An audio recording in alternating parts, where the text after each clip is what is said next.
Good afternoon, ladies and gentlemen. My name is Shikha Chauhan, and I, behalf on CBIP Central Board of Irrigation and Power, extend a warm welcome to all the esteemed guests, invited speakers, and participants for the brainstorming session on exploratory drill, hole, or drift during survey or investigation stage for hydropower project being organized by Central Board of Irrigation and Power in association with Central Electricity Authority.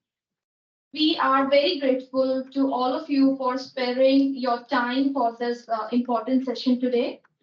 Ladies and gentlemen, before we proceed further, we would like to honor and formally welcome the dignitaries on the dais by presenting bouquet to them. To do the honor, may I request Shri K.K. Singh ji, who is the Director of Water Resources from CBIP, to kindly present a bouquet to Shri M.A. K.P. Singh ji, who is a member Hydro from CEA.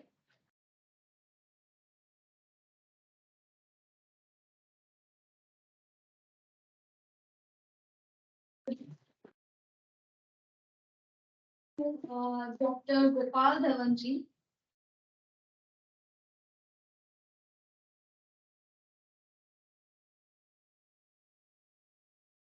Shri Manoj Tripathi ji from CA.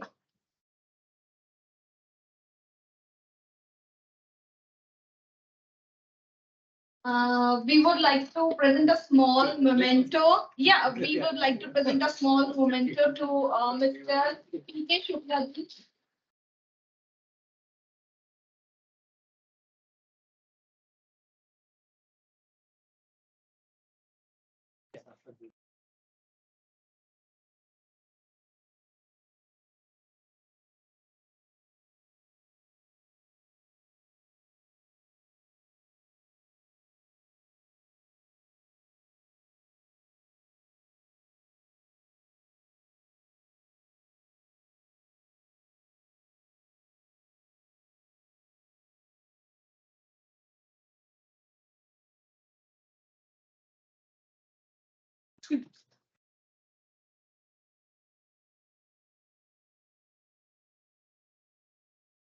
To start, I request Director Sir to kindly deliver welcome address on the session.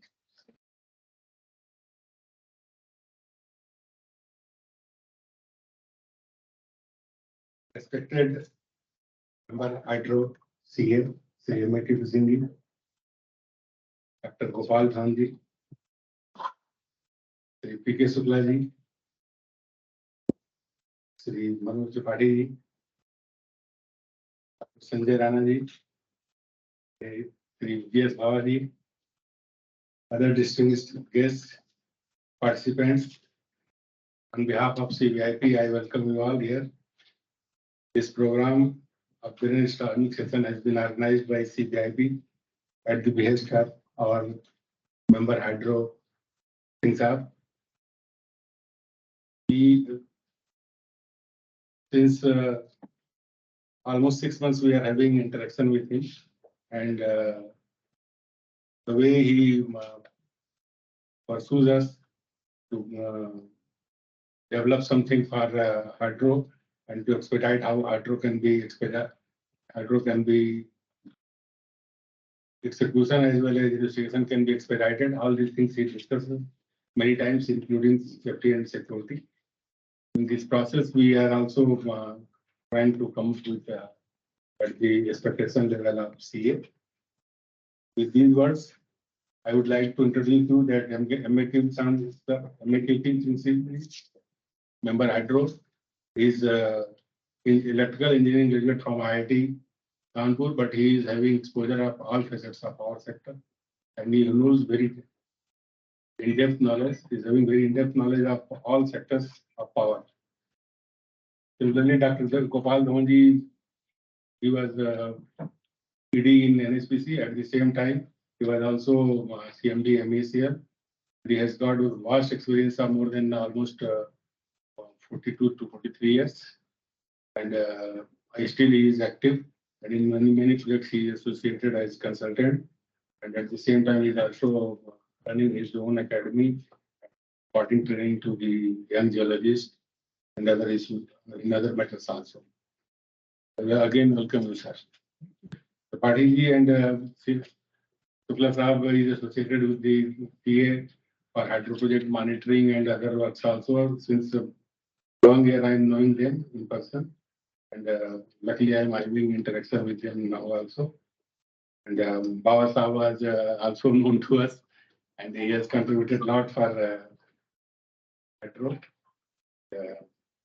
Later on, I also came to know about Rizhanaji and the way he delivers his session and the coaches I have seen. From that, I could understand that he is one of the most learned person, and for geophysical exploration, he is the right person to guide us. And, as you know, the investigation plays very vital role for any hydropower projects. If anything goes wrong, it affects the whole project in terms of time and cost overrun. And I would not like to take much time. And the speakers are here. And I hope we all will participate in this process. And it's not only the lecture series, but the interaction series. At least you should also tell your problems and how it can be improved. Those things should be discussed. This is basically brainstorming session. And we all will be communicated with your this interaction. With these words, I again welcome you all. Thank you. Thank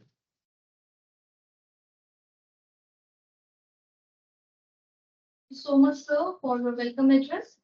May I now invite Sri Manoj Tripathi ji, who's a Chief Engineer from Central Electricity Authority, to kindly give background of this brainstorming session.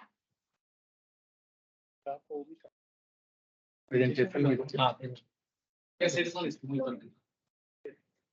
Loaded, any? Yes, yes.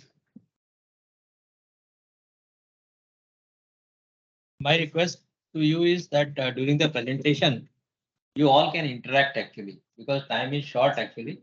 So we'll not wait for the presentation to end actually. So let this be an interactive session. Not, this is not a lecture session. So whatever your points are there, suggestions are there, feel free to share actually. Because this will result into some sort of a guidelines for the developers actually. And they can implement it and save not only time, but money also. Please.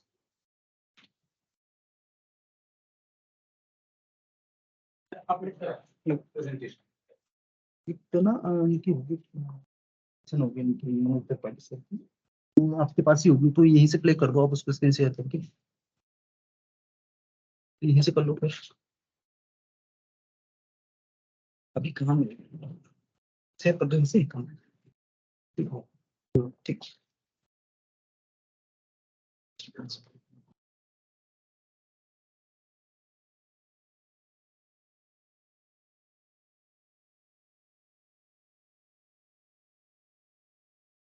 Loaded नहीं है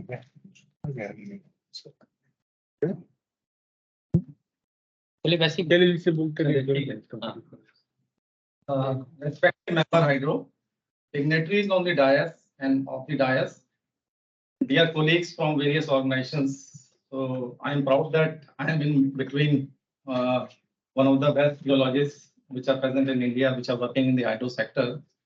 So my presentation is not regarding the geological aspects. My presentation will be regarding what we desire actually, because I am monitoring all the under construction projects in the country.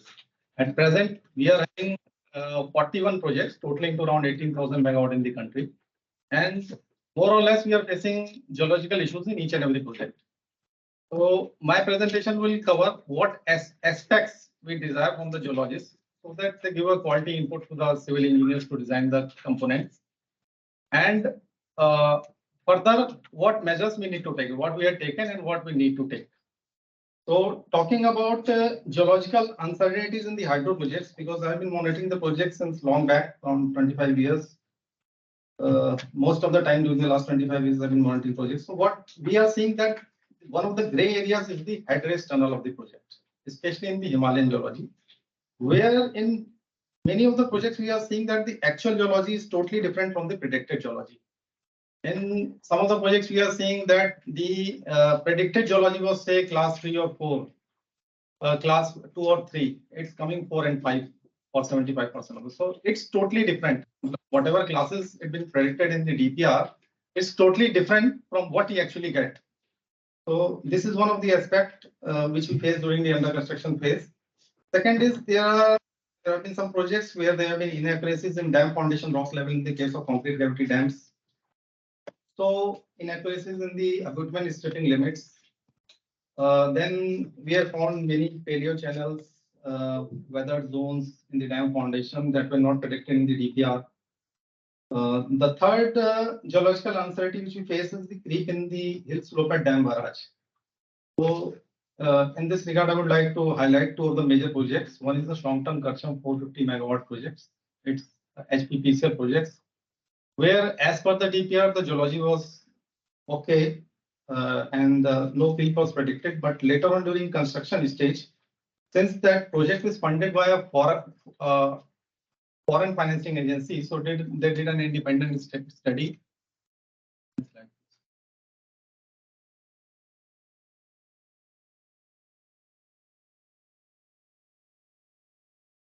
Creep in hill.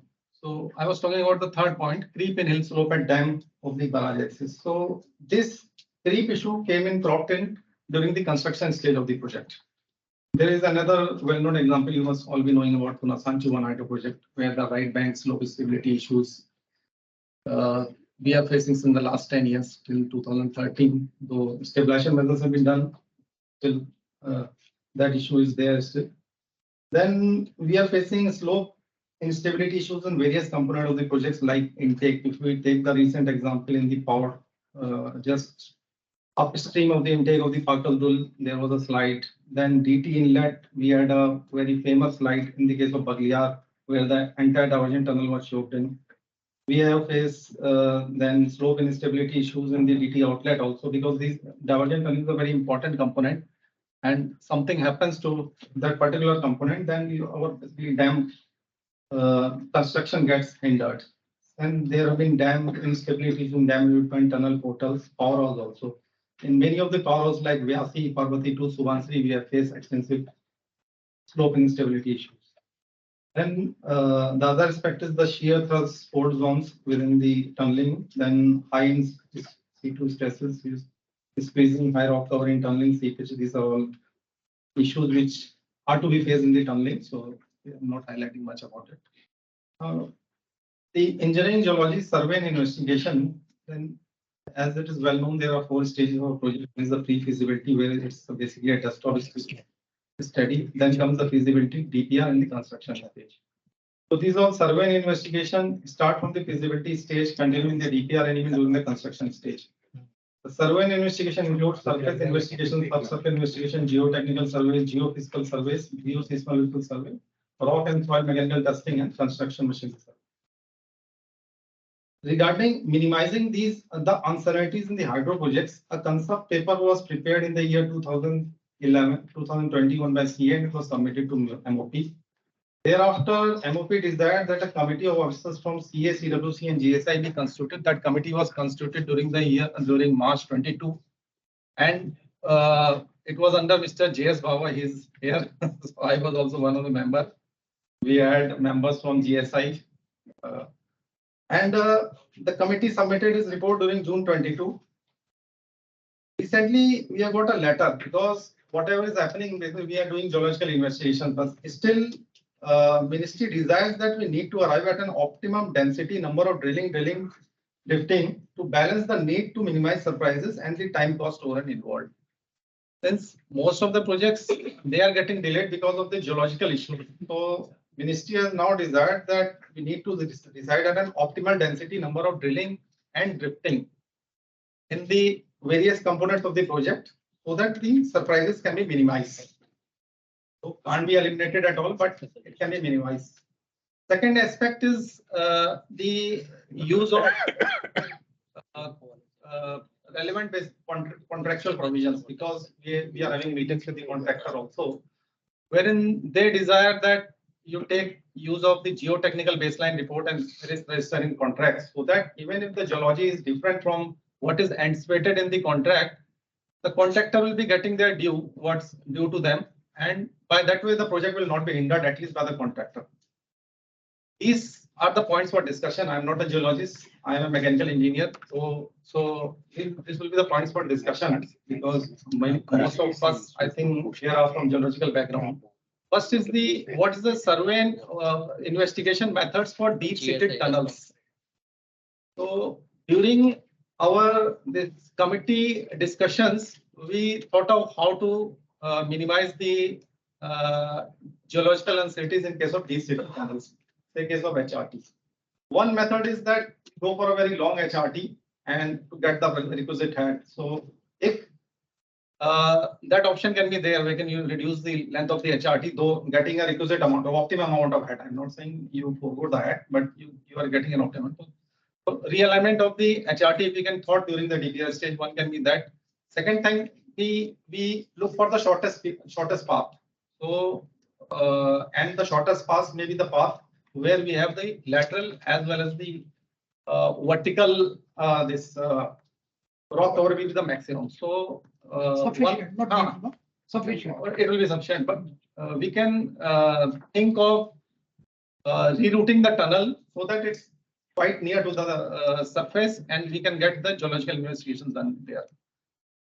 Optimum drilling drifting required. This is another point for discussion. What is the optimum drilling drifting required in case of dams? Maybe various types. Concrete gravity may have some other certain set of drilling drifting required, and an embankment dam may have different set required. Apart from it, what drilling drifting is required in case of projects which are in Himalayan geology as well as which are not in non-Himalayan geology, because most of our pump stores, they are coming in non-Himalayan geology, and there the level of drilling and drifting required may be lesser than what's required in the Himalayan region. So we need to discuss on component wise what is the optimum drilling drifting required. These first 2 points are the most important because these are the most talked about in the ministry. Then third point is the drilling drifting required at the dam powerhouse. Use of non-invasive methods of investigation. Need to either go for capacity building within the organization, or we need to search for organizations which have an inbuilt capacity, and so that different, because here not only the investigation method, use of the correct investigation method matters, but the interpretation of the results, that's very important. Recently, we have seen that some of the tunneling projects in the highways and the railways, they are going for airborne electromagnetic survey. Though it has only limitations, but that I haven't seen in the case of tunneling in case of hydro projects. So we can discuss on this aspect also. And there are many other non-invasive methods which are used in other sectors like the oil sector and the other sector, which we are not using in the hydro projects. We can have a discussion on what methods to use. Though electric registry method and second is the seismic tomography. They are being used more or less in most of the projects. But the other methods, like what I was talking about, airborne electromagnetic survey, which we are seeing that which is not in hydro project.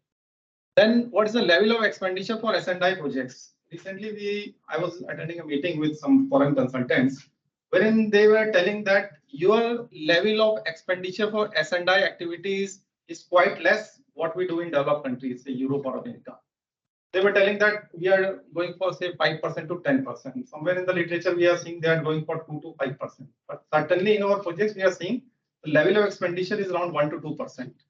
I think all developers are there, they must be knowing well what is the level of expenditure in the projects. So what level of expenditure we need to do for S&I activities so that the geological uncertainties, they can be minimized. Third is the in-house drilling capabilities, because the drilling contractors, drilling drifting contractors, they are very fatigued contractors. And what matters the most here is how you get the instrumentation and monitoring of vulnerable components. That's also an important aspect. Some of the hill slopes which are vulnerable to slope failures, we need to go for proper instrumentation and monitoring of vulnerable components. Pool of data related to geological issues problem. So we are having segregated data, but not this pooling of data is not available at a central place, so that the developers which have faced particular issues in the project, it can be shared with this. Use of geotechnical baseline report and risk register in contract. We had meeting with many of the contractors, and in the recent meeting we had with two of the tunneling contractors, Robbins and Haranek. So we highlighted then the issue that whenever you are using TVM in the Himalayan geology, because most of the TVMs we had used in the Himalayan geology starting from Dulasti, Parvati, and then Tapon, Vishnugad, people, we are seeing that the TVM is not giving the desired result which it needs to give. When you are using TVM, we expect a excavation rate of at least 300 to 500 meter per month. If you are getting 20-30 meter per month, then it's no use because it's a very costly method. So what they also suggested that in Indian contracts, you are not going for geotechnical baseline report and risk register in contracts, and that's why we are on the losing side. And one of the reasons for this can be this non-use of this geotechnical baseline report and risk register. Then tackling slope and stability issues, use of TVM, keeping record of actual geology. We need to keep a record of actual geology encountered vis-a-vis DPR stage geology for each of the components, say dam foundation, abutment, HRT, and powerhouse. So with this, I will conclude my presentation because there are many speakers. We expect that we will have a fruitful discussion because it's a brainstorming session and we need a two-way communication between the speakers and this. Thank you. My presentation was not for question and answer. So I would like to end. Whether Grinco is connected. Grinco is connected.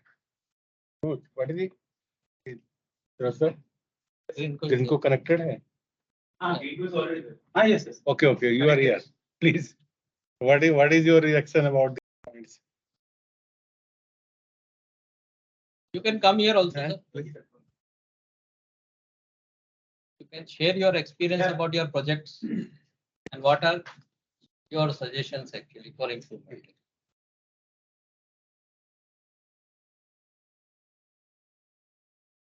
Good afternoon, everybody. I am PM Nanda from Greenco. In general, regarding the survey and investigation requirements, what we talk about in the hydro projects or now recently for the pump storage project, we feel that there is a change of requirement which is envisaged in case of off-stream closed loop pump storage projects. Because the most of these projects on one part are located downstream of the central India, mostly central India or towards the southern side, lesser on the Himalayan side. So the situation there is slightly different. That's one point. Second point is one point what was there in the presentation is to limit the surprises.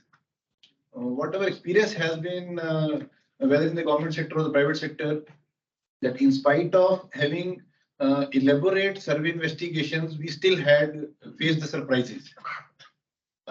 And my personal view on that, which will mostly not match with the in general discussion, is that surprises are inevitable in hydro projects.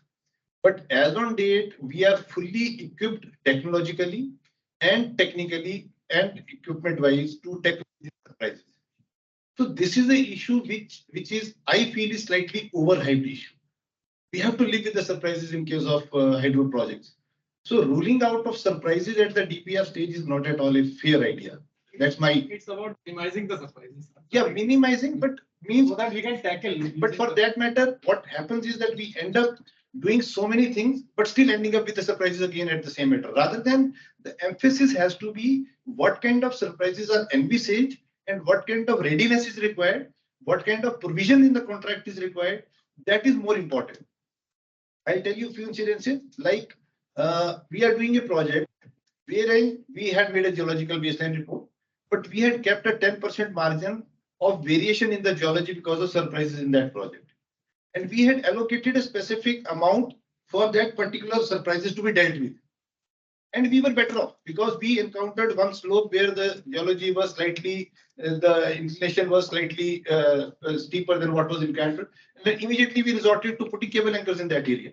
So it was the readiness technologically, technical solution and equipment readiness which counted towards tackling that situation. Rather than that, we try to do that entire thing at the survey investigation stage where we delay the project, start of the project, and we still end up tackling these solutions. And then coming to specific projects, like we have some projects in Bhutan, or we had in Nathpa Jhakri, or we had problems in other projects. Whatever bigger surprises those happen in the projects, those are very, very difficult to be identified at the survey investigation stage, the kind of investigation we do. Like we had a problem in Shongtong Karcham project, the right slope slide, or we have Pune Samchu example, or Nathpa Jhakri right bank left bank failures we had. But the investigations done in those projects were much bigger than the investigations which we are doing presently in the projects. But still we ended up facing those problems. So my point is that investigation is very, very important, definitely. But what is the end result we want from those things? And second point is, it's again a personal view, because I have been asked to tell what is personal experience. So I'm telling on that point is, in the process of DPR, whether it is a pump storage project or a hydro project, specifically for pump storage project, I would say that we submit a proposal for the DPR clearance at the layout stage. And the procedure is that at that stage, whatever data, sketchy data or the initial data is there, it is analyzed on that basis, and there is a certain recommendation which come from the GSI and all authorities to do investigation. We do that investigation, we prepare the GSI chapter, we submit it to the GSI, GSI evaluates that chapter, and then comes the need for the site visit, which in my personal opinion is slightly different than what should be there. The moment we submit for the initial layout approval, I think the site visit is very, very important for off-stream projects at that stage. Because when you go to site, you see there's a vast plateau of a flat land and all exposures are visible there. So at that time, if the site visit happens, the optimization of S&I is possible to be done at that stage. The stage when they go for the site visit, you have done 80% of the work, and then out of 80%, 20-30% can be useless, and 50% can be useful also. And then we end up doing some more thing which is important from their expert point of view. So it's better that the visit happens at the first consultation meeting before that only, so that we have a right perspective of site, because with their experience on the site visit, when they walk through the project, they are in a position to give us very, very good suggestions. Like we have a embankment of 6 kilometers. So we inevitably end up doing 20-30 holes in that area, because you're 6 kilometers long, everybody would want to have a hole at 200-300 meters. But physically, when you go and see, you see it's a vast plateau, all around the exposure is there and the good rock is exposed. Now, their presence will help me identifying critical location and less number of holes where it will be useful for me. So that is where we have to, I think, realign our thought process. How do we go about the survey investigation that ultimately, eventually it will end up in minimizing the survey investigation requirements, or speeding up the execution of the projects. That's what I think. Thank you. Thank you, sir. So I would like to sum actually the point that he has raised actually, Nanda sir, is that the site visit is very important. So in the site visit, if you do, then you can minimize the holes also, and this will be a saving of time, and moreover the requirement of the holes that we can come out after the GSI evaluates the chapter actually.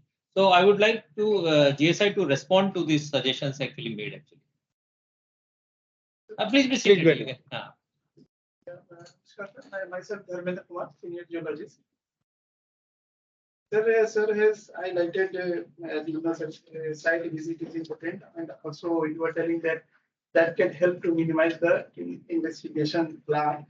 But I also, that is okay, no issue.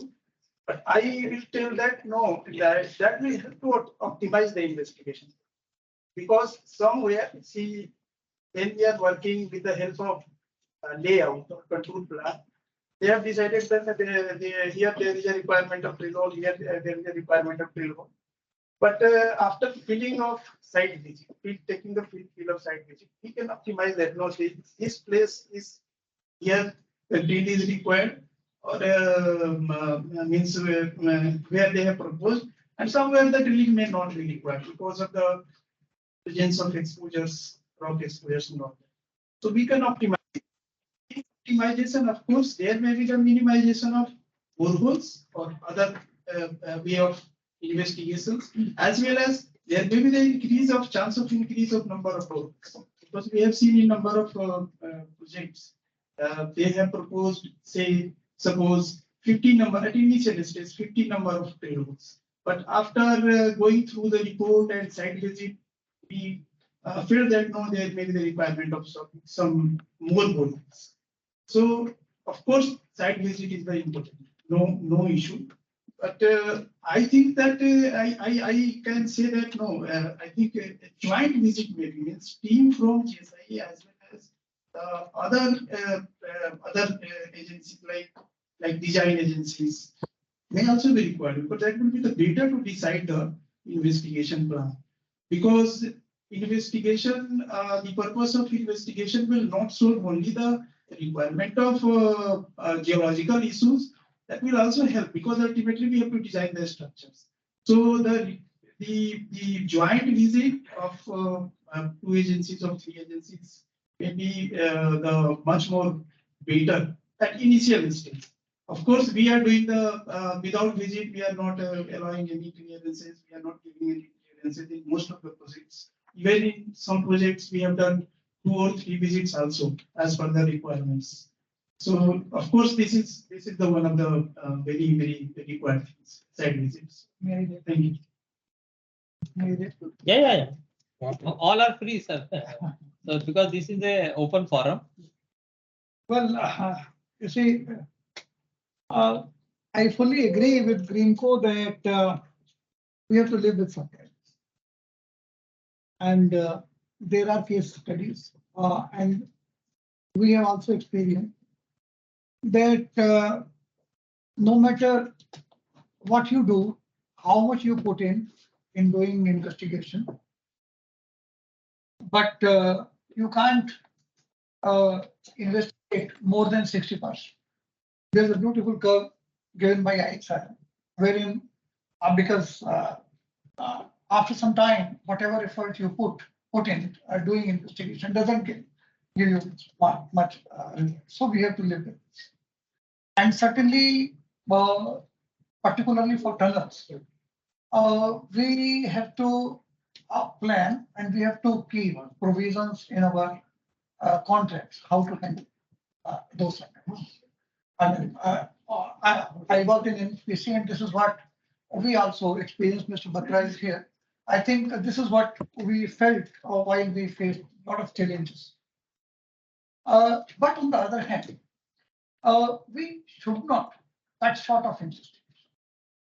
Because if our intent is to minimize investigation, Dharmendra said optimize, even I would say optimization, if we do it at the cost of quality investigation, we should not do it. Because Mr. Tripathi in his presentation very rightly pointed out that in India, our expenditure of investigation is, Tripathi said, 1 to 2%. I have data to point out, even in my presentation, where we have seldom exceeded 1%. And it's the higher side. And the global worldwide standard is 5% roughly. So you see, and drilling and drifting, these are the two areas which really consume a lot of money which we can put in. बाकी तो कुछ survey, investigation, geological mapping, geophysical surveys, ये बहुत ही, these are very cost-effective investigations. So I think we should increase our efficiency of doing investigations rather than trying to reduce number of holes. And you see, number of holes can be reduced if we follow a protocol. The protocol is that before you embark upon planning your investigation, please do a good geological mapping. If you can do a good geological mapping and evolve a geological model, and wherever there are gray areas where geology cannot speak, geophysics comes to your rescue, because geophysics is, it is third eye to the geologist. And it is very fast, very quick. very cost effective. And in case your geological model is optimized with backup of geophysics, and then simultaneously you start your drilling, certainly you will reduce number of holes. You will optimize your investigation. You will also cut down on drifting. But my advice would be to take investigations a bit more seriously, number one. And drilling and drifting are two important aspects. And I'm very happy that CA and CBIP, they are organizing a brainstorming where drilling and exploratory drifts are the core issues in focus. Otherwise, in my career of about 43 years or so, मैंने बहुत सारी conferences attend की हैं, general investigations के ऊपर बहुत सारे भाषण दिए हैं, मगर drilling, drifting को focus में रखते हुए, so it means that slowly we are identifying issues on which we should focus. And in case we can do a good job, we can certainly I'm not after minimizing surprises, but knowing my geology before I start. That is the one. Thank you. Sir, Thank you, sir. Sir, Before another person speaks, I would like to have more clarification. You said that do geological mapping first, and that should be backed up with geophysics. Could you give some examples where you have been able to reduce and cut down on drifting requirement? Actually, as you said, that this will help us to reduce our drifting requirement, because drifting takes a lot of time actually. And what is our concern right now is that as per the recent guidelines for PSPs, they have said that within 2 years of allocation of the project, the construction should start actually. So 2 years means you have to prepare DPR, you have to get the concurrence. So itself, if drifting is required, it takes 1 year. So that is the main pain point today. We want to address that pain point. How we can address that pain? You see, that's a very practical question. And I do not know whether I will have opportunity to show some slides or not. But in case I get that opportunity, time permitting, I will show you 2 case studies. Yes. Where really how drifting helped in identifying the problems and how geophysics supplemented the information gathered by exploratory drift. And because in case you have confidence that geophysics will be in a position to give me true data, so certainly you can optimize your quantity of drift, exploratory drift. But here, in case time is your problem, you say that it takes around 1 year or so. So I have a prescription for you that you start your exploratory drift initially. Suppose in case there is a debate between an underground powerhouse and a surface power, and you are avoiding underground powerhouse because you will have to do exploratory drifting. And in case you do that drift, you will take 1 year, or even I would say it may take more than 1 year also. Because मैंने कोई भी drift, particularly Himalaya में 30 metre से ज्यादा 1 महीने में होती हुई नहीं, इससे ज्यादा practically impossible, remote areas. अब फिर क्या करेंगे? मैं ये कहता हूं कि आपको मान लीजिए 250 मीटर पावर हाउस तक पहुंचने के लिए ड्रिफ्ट बनानी, आपने पूरी टीपीआर अपनी 1 साल के अंदर खत्म करने की बात है. This is your time line. इस 1 साल के अंदर अगर आपने उसको इफेक्टिवली मैनेज किया, मैं ये मान के चलता हूँ 1 या 2 महीने आपके कॉन्ट्रैक्ट अवार्डिंग में चले गए और 10 महीने का टाइम मिला, आप 300 मीटर कर सकते हैं, मगर हर जगह पूरी एफिशिएंसी हो सकता है कि आप 100 मीटर या 150 मीटर डीपीआर की समीक्षण तक. हम एनएचपीसी में क्या करते हैं, हमने डीपीआर बनाई, जितनी हमारे पास ड्रिफ्ट का डेटा हमने लगाया, उसके बाद हमने ड्रिलिंग और जियोफिजिक्स से कवर किया.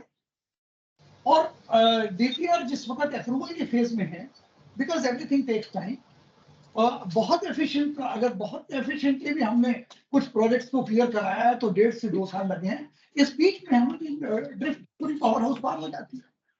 Want to add one point. Yes. Sir, I would like to share one thing here, sir. Please Without, this is Padmanabh here, Padmanabh Mishra. Can you? Yes, yes. Padmanabh? Hello. I would like to share one instance. Without it, maybe the largest cavity. And Janana sir knows that well. I can't speak beyond this because that is a classified project. We did not do any drifting. We went for maybe 105 holes, 7,000 meters of core drilling. With a lot of investigations, sir has done a lot in that. Sir, without drifting, we constructed the largest cavern of India. I believe that many of you would be knowing the dimensions of the cavern.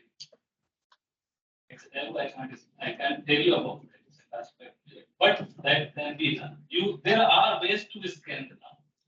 Other than Mishra ji वो geology फर्क थी yeah, मुझे भी मालूम है check, yes, you know, sir.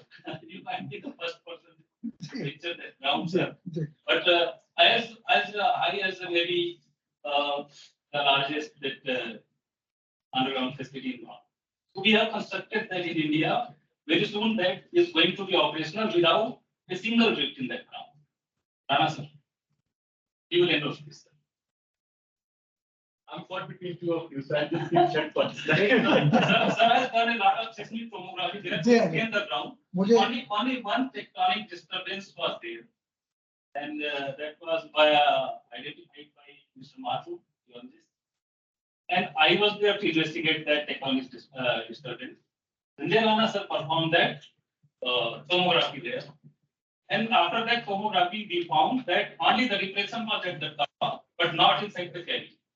So everything went fine. And very soon we are going, that cavity is going to be commissioned, sir, that cover. That is huge in size. Can't even imagine more. Is it Himalayan geology? It's in the Shield East Coast. So it should be considered. There are abundant rock outcrops are there. Everything is visible vividly. And then we are insisting for trade. That is a best. Mishra ji in fact in case there is a combination of a thinking geologist with good support of geophysical backup Yes. and a good designer. Yes. I think we can do really wonders Yes. with minimum investigations. But the problem is that it is very difficult to get this dream team kind of a thing. Now I'm retired, so I have liberty to speak. In our own department, we used to have, I mean, I had been serving all through investigations, but normally people who were posted in investigations were labeled, ऐसा कुछ करता नहीं है इसलिए इसको investigation मत पूछिए. तो investigation projects में normally आपको ऐसे लोग नहीं मिलेंगे जो really जो कुछ नया कर सकते हैं. तो अगर ये कैपेसिटी है तो आप रियली जैसा सिंह साहब ने कहा नंबर कि क्या जियोफिजिक्स से आप ड्रिफ्ट को कर सकते हैं. मैं कहता हूँ रिप्लेस नहीं कर सकते मगर ऑप्टिमाइज कर सकते हैं और जहां पे हमें ये लगे कि कुछ पहले मॉडल तो डेवलप करिए. बेसिकली सारे झगड़े की सब ये आपके लिए सुनने की बात है. सारे झगड़े की जड़ शुरू होती है एक रॉन्ग जियोलॉजिकल मॉडल के कंसेप्चुअलाइजेशन से. और वो क्यों होता है? वो इसलिए होता है कि इस हर जियोलॉजिस्ट एक तरह की मैपिंग नहीं करता. नंबर वन, हर ऑर्गेनाइजेशन, देखिए मैं बहुत फ्रीली बोल रहा हूँ सब्जेक्ट के भले के लिए. मेरा अब कोई किसी विचारधारा को सपोर्ट करने का या उसके अगेंस्ट बोलने का कोई वो मतलब नहीं.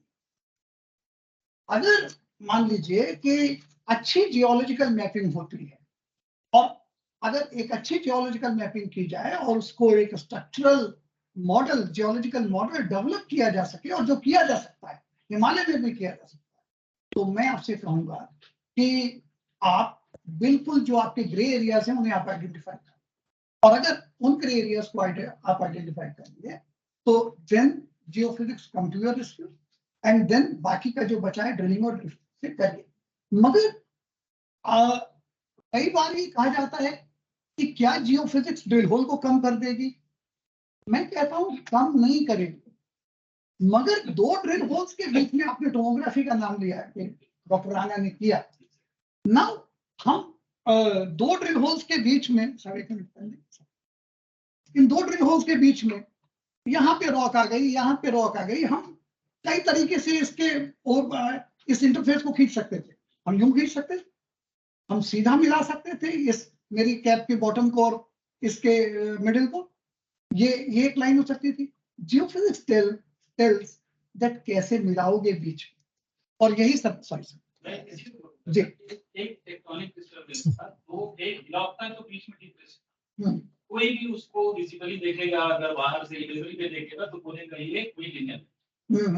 इसके बाद हमने उसको पहले ब्रेंचिंग की, सरफेस मैपिंग की, जितना भी हम कर सकते थे। हमने देखा कि जो रीजनल जो ज्वाइंटिंग पैटर्न है वो वहां पे वेरी कर रहा है, मैच कर रहा है, केवल यहाँ पे फ्रीक्वेंसी जो है ज्वाइंट्स की ज्यादा है। और इतने से ही हमें पता चल गया कि यहाँ पे ऐसा कुछ नहीं है, हमने रिपोर्ट भी दिया। उसके बाद हमने ड्रिलिंग की, इनलाइन ड्रिलिंग, जैसा कि सर वो होता है, इनलाइन ड्रिलिंग की, हमें वहां से भी पता चल गया कि यहाँ पे ऐसा कुछ नहीं। फाइनली हमने टोमोग्राफी कराई, और सर ने ही वहां पे टोमोग्राफी की, यहाँ पे बैठे, वो पर्टिकुलर डिप्रेशन था। और इसके बाद टोमोग्राफी में हमने पूरा स्कैन कर लिया, और वहां पे ऐसी कोई एनोमली नहीं है। एक आध कोई छोटा पॉकेट था, में भी ज्यादा पिक्चराइजेशन की। Sir, I would request the. Sir HPC से कुछ कहना है? चलिए मैं थोड़ा सा I will give. Sir, I would request Rana sir to highlight what made you confident to go ahead without drifting. ये इनकी एक बात सर, सर हाँ प्लीज हम एक पॉइंट से टेक ऑफ करें, हम एक मॉडल बनाए, जैसा धवन सर ने कहा। ड्रिफ्ट के लिए मैं खुद कितना सोचता हूँ, सर समझते हैं उस चीज को बहुत अच्छे से, हम तो पर्सनली भी इंटरेक्ट करते हैं, तो एक ड्रिफ्ट को मैं इनएविटेबल भी मानता हूँ। लेकिन जो अभी हमारा पंप स्टोरेज का सिनेरियो है, जहाँ इतना टाइम बाउंड है, वहां कम से कम हमें जियोफिजिक्स को यूज करना चाहिए, और इसके बाद हमें बाकी जो ड्रिलिंग का जो डायरेक्टली कम समय में हम कर सकते हैं, और जब इनएविटेबल हो जाए तब हमें ड्रिल की तरफ जाना चाहिए। ये क्योंकि मेरे पास टाइम कम है सर, मुझे डिलीवर करना। हाइड्रो में मेरे पास था, हमने काफी ड्रिफ्टिंग कर रखी है, उठेड़ को हमने सर अभी 4 साल में हमने उसको बहुत एडवांस स्टेज में पहुंचा दिया, और उसके लिए हमने बहुत डिटेल्ड इन्वेस्टिगेशन किया। हमारे पास बहुत सारा डाटा है, लेकिन अभी हमें 3 साल में बना के देना है, हमारे पास टाइम कम है। अब अगर हम ड्रिफ्टिंग के लिए जाते हैं, अब मेरा एक रिजर्वायर की बात करूँ, एक अपार्टमेंट पे मुझे पूरे रॉक दिख रहे हैं, फ्रेश रॉक दिख रही है मुझे सरफेस की। अब मैं वहां पे जियोफिजिक्स को और बोरहोल को यूज करके मैं अपना वेदरिंग हो रहा है। मैसेज हो गया आपका अब इसके बाद जी आप Actually, I'm a non-geologist, ji but that drift which has come to light is because of the prevailing government policies of developing pump storage projects.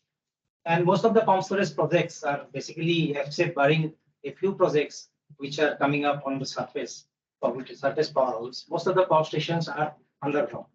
So in PSP, you will appreciate most of the PSPs which are very different from the conventional power stations.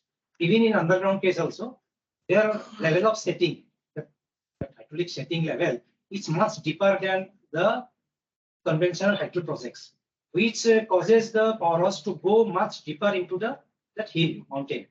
So that causes the length of the MET is quite longer actually. We have to reach with the gradient, and we have to reach to the power station, and that becomes maybe in general it is around 1 kilometer to 1.5 kilometers. So in some cases we have gone up to 2 kilometers in PFR stages.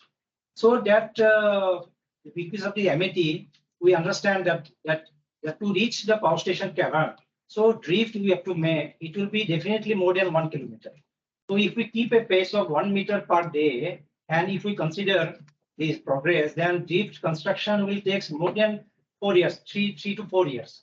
So given the policies of PSP development by Government of India, which has specified 2 years time for commencement of the construction time, otherwise this will be cancelled.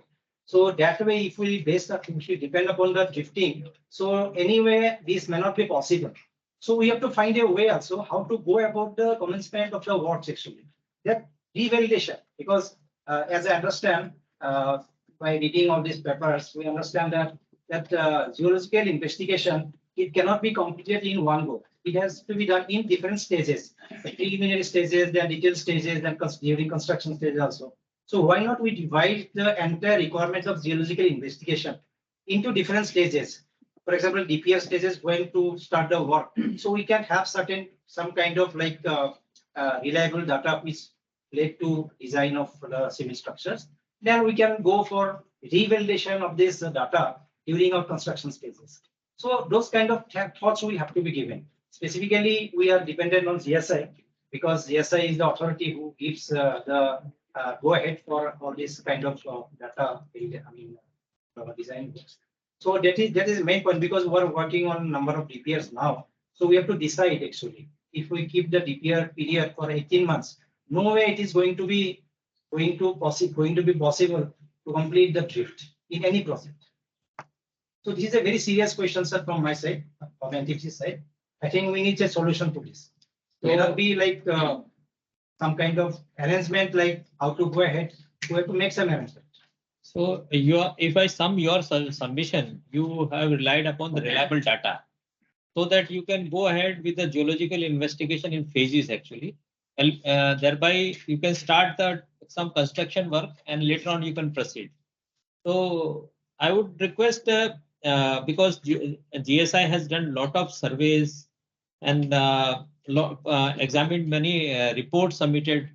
So do you have the reliable data to supply to the utilities or developers who can rely on your data and go ahead with the invest without drifting actually? Or can you publish that data actually? Because see, whatever the data provided by the developers in the DPR, that is acquired by themselves. Developers are acquiring the data. But you validate it, na? Because yes, we are validating. So that validated data can be compiled in some sort of thing. Yes, can be compiled with their permission because the data main owner of that data is. So can we go ahead with a one decision today at least? Whosoever developer is submitting them data report in the reports can be made public and shared with all the developers.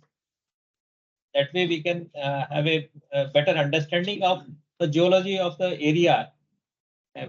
Sir, yes, we only give our interpretation as well as inferences, and based on that, where more investigations or further investigation is required. So after getting some initial stage of data.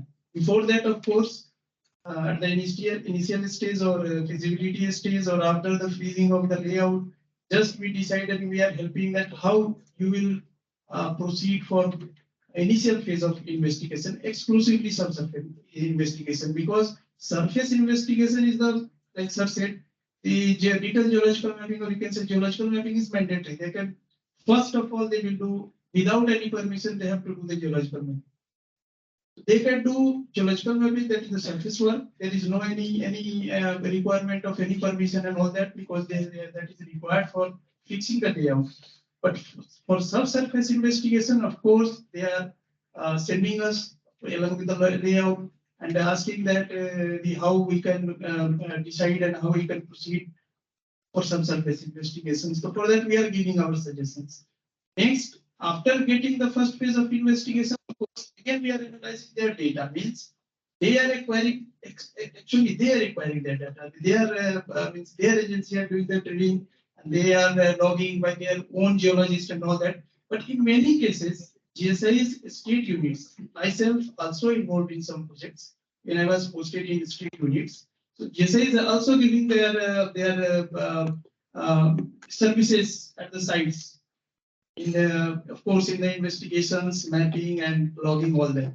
So in that case, of course, GSI will give their own means prepare their own report by their if they will call them. But here it is not possible, because we are analyzing their data, whatever they are submitting. So they are the main owner of the data. If they will agree, of course, we can help in interpretation. In further if further investigation will require, we can help. And if possible, they can publish that, or we can publish it in collaboration. Okay. So, sir, Baba, sir. Yes, sir. Thank you.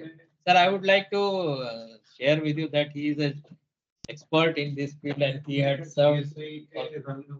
Based on our experience, जैसे कि मनोज त्रिपाठी जी ने शुरू में बोला कि issues ऐसे नहीं है कि सारे के सारे टैकल कर लिए जाए और during construction stage also you do face problems real problem कई बार इसलिए भी आती है कि प्रोटोकॉल हम पूरे फॉलो नहीं करते हैं इन्वेस्टिगेशन के we try to speed up the thing और स्पीड अप करने के चक्कर में sometime we have to face the consequences.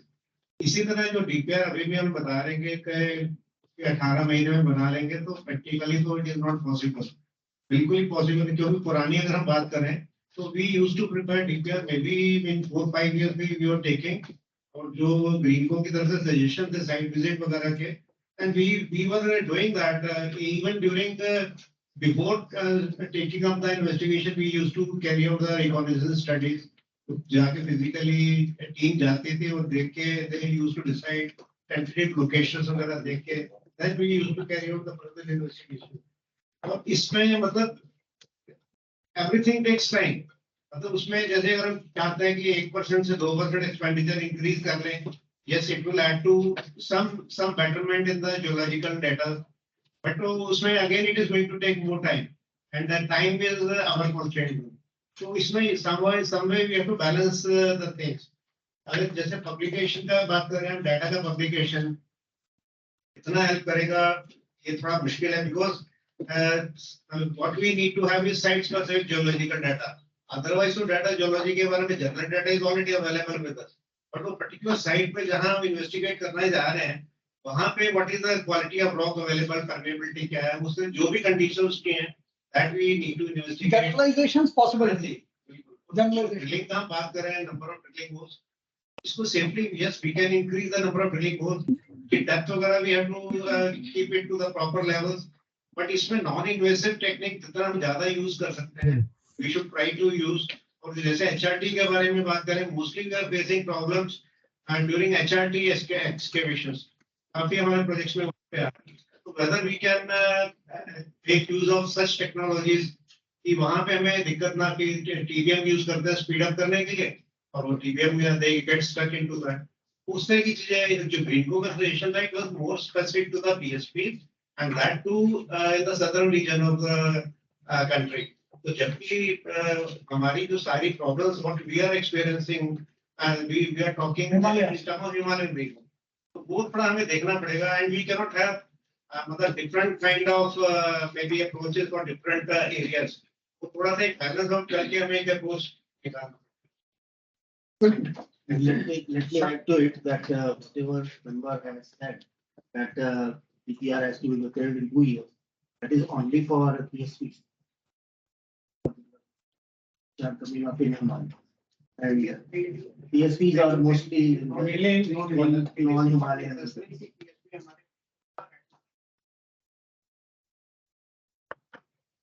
We are getting some we do have sites available in Himalayan region also. So jहाँ we can make use of those sites. Actually, in Himalayan regions, we are not having this off-river PSPs.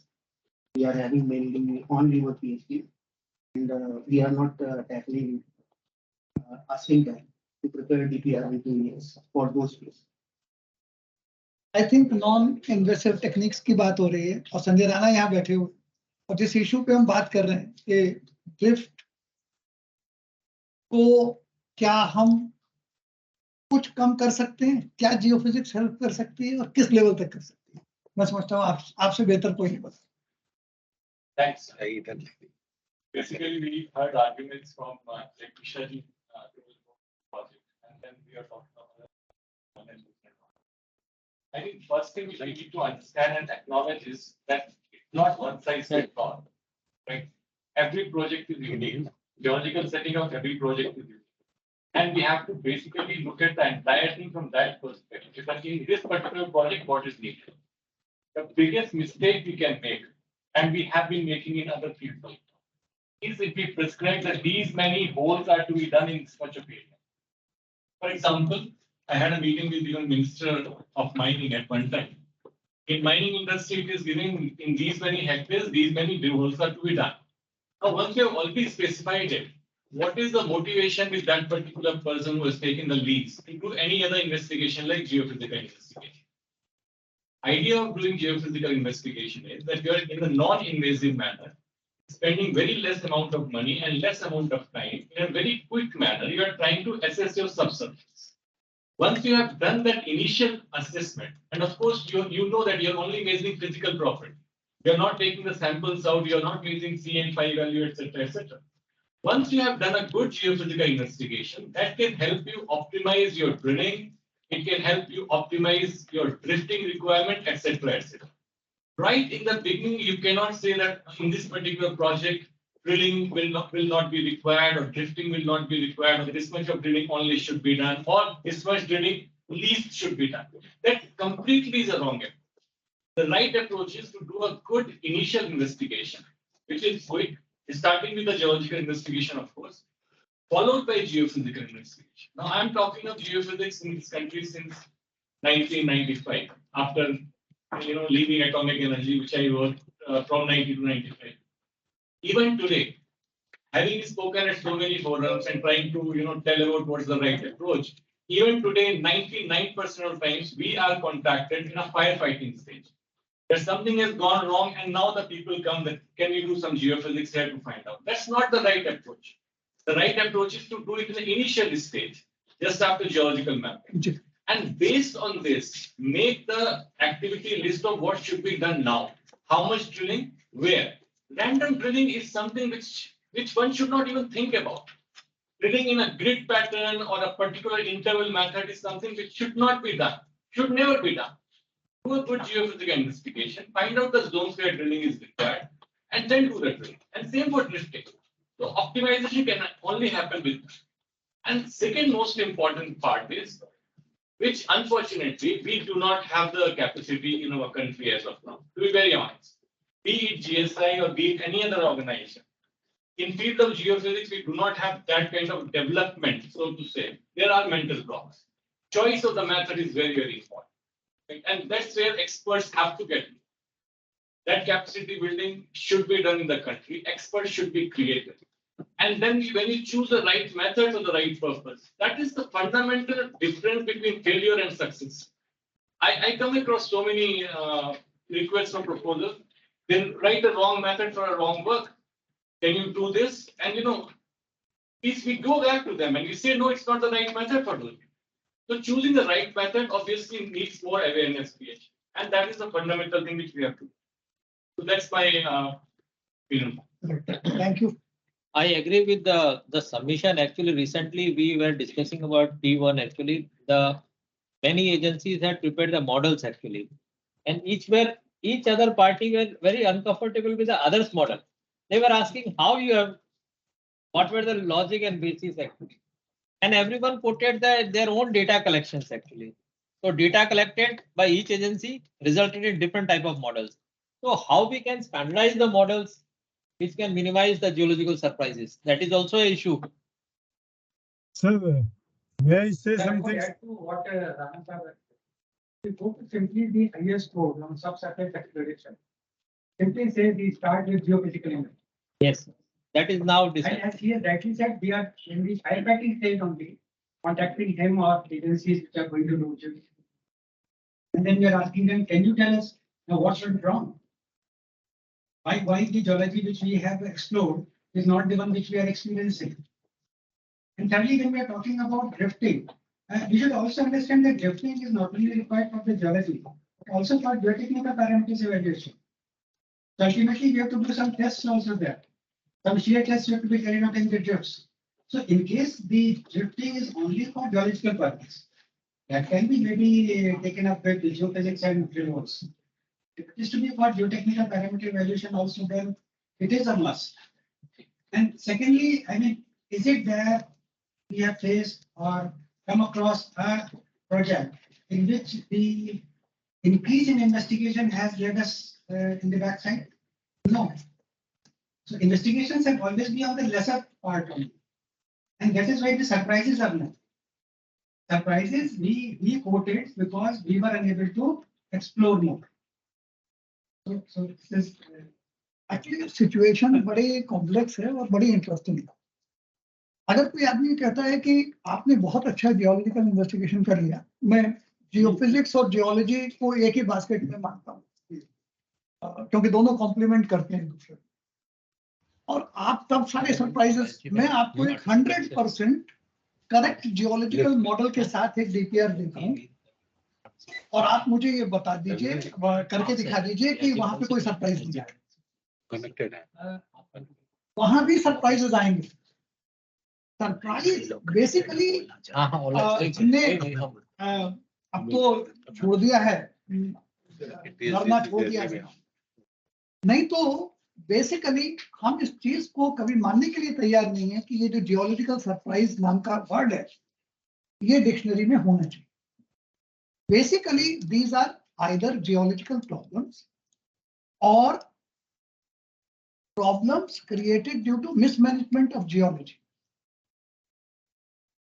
आपको known geology है और आपने tunnel को 10 metre excavate करके रख दिया, छोड़ दिया और वो क्लास 3 रॉक थी मान लिया थोड़ी देर के लिए। 10 मीटर की टनल के डायमीटर को आपने खोद के रख दिया, उस पर भी तो कोई स्टैंडर्ड टाइम होगा, और गिरने के बाद कोई भी रॉक बिल्कुल मट्टी ही लगती है, वो रॉक तभी तक है जब तक इंटैक्ट अपनी जगह खड़ी है।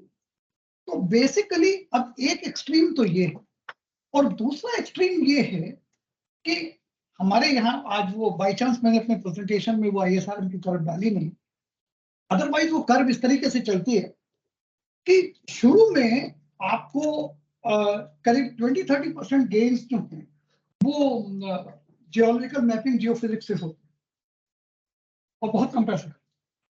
उसके बाद में स्लोली जब आप फिजिबिलिटी से डीपीआर स्टेज में जाते हैं तो वो फिर कर्व का स्लोप बढ़ता है। मगर वो ये कहती है कि अगर आप जो इंडियन सिनारियो है, हम 25-30% से ज्यादा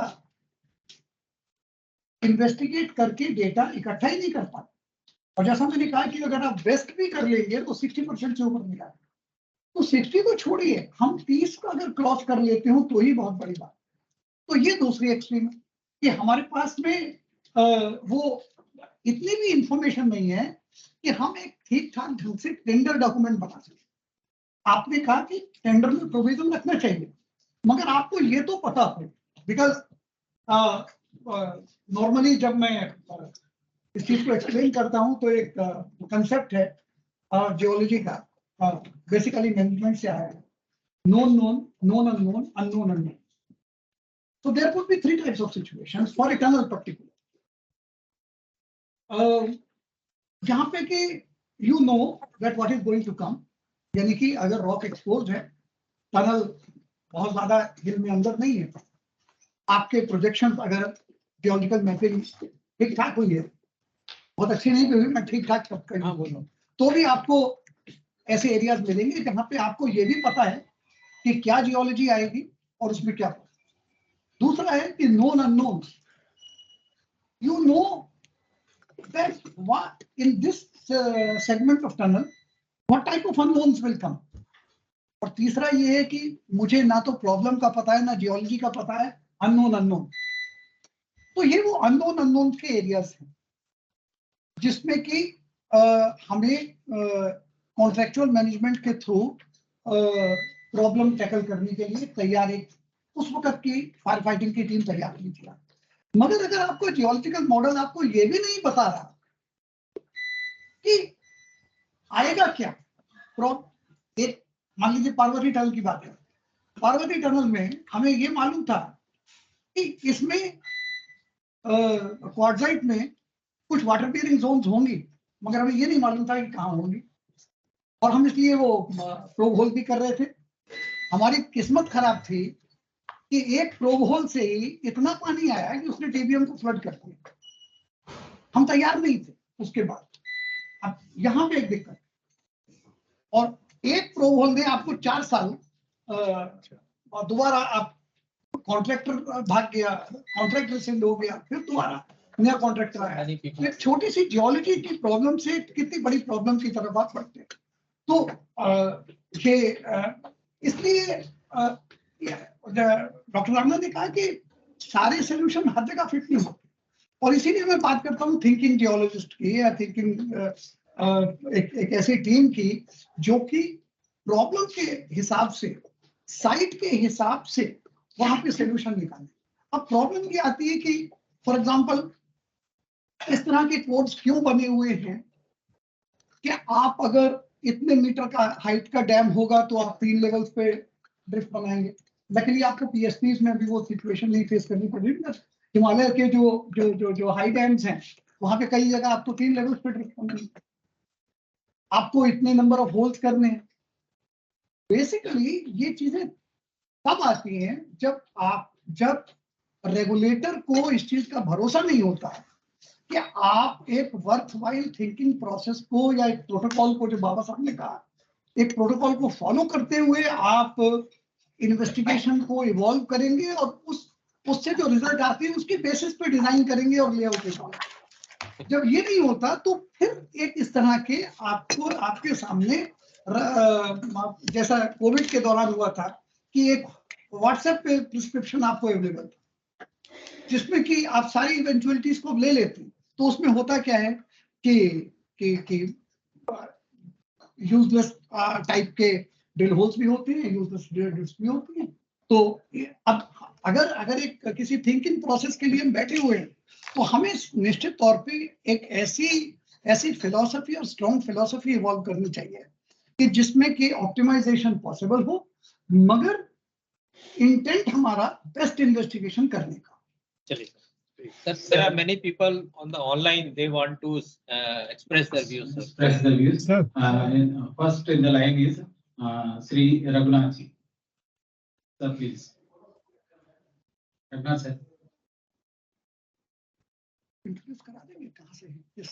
हाँ, इंट्रोड्यूस कर दीजिएगा sir.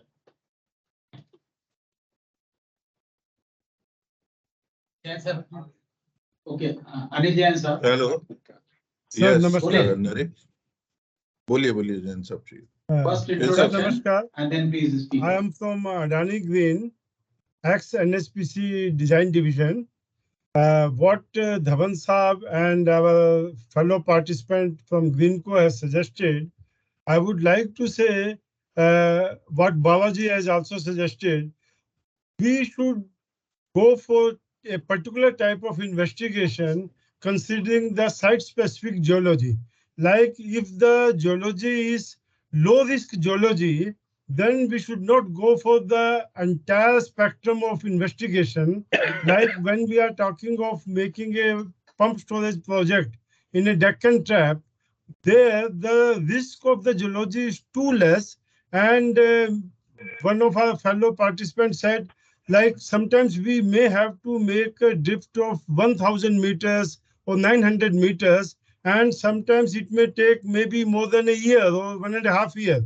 So that will not be a right approach. In that case, whatever is to be done, we can try to do a very scientific geological mapping, do the geophysical studies, go for drill holes, and try to drive the geotechnical parameters, doing the test from those holes itself.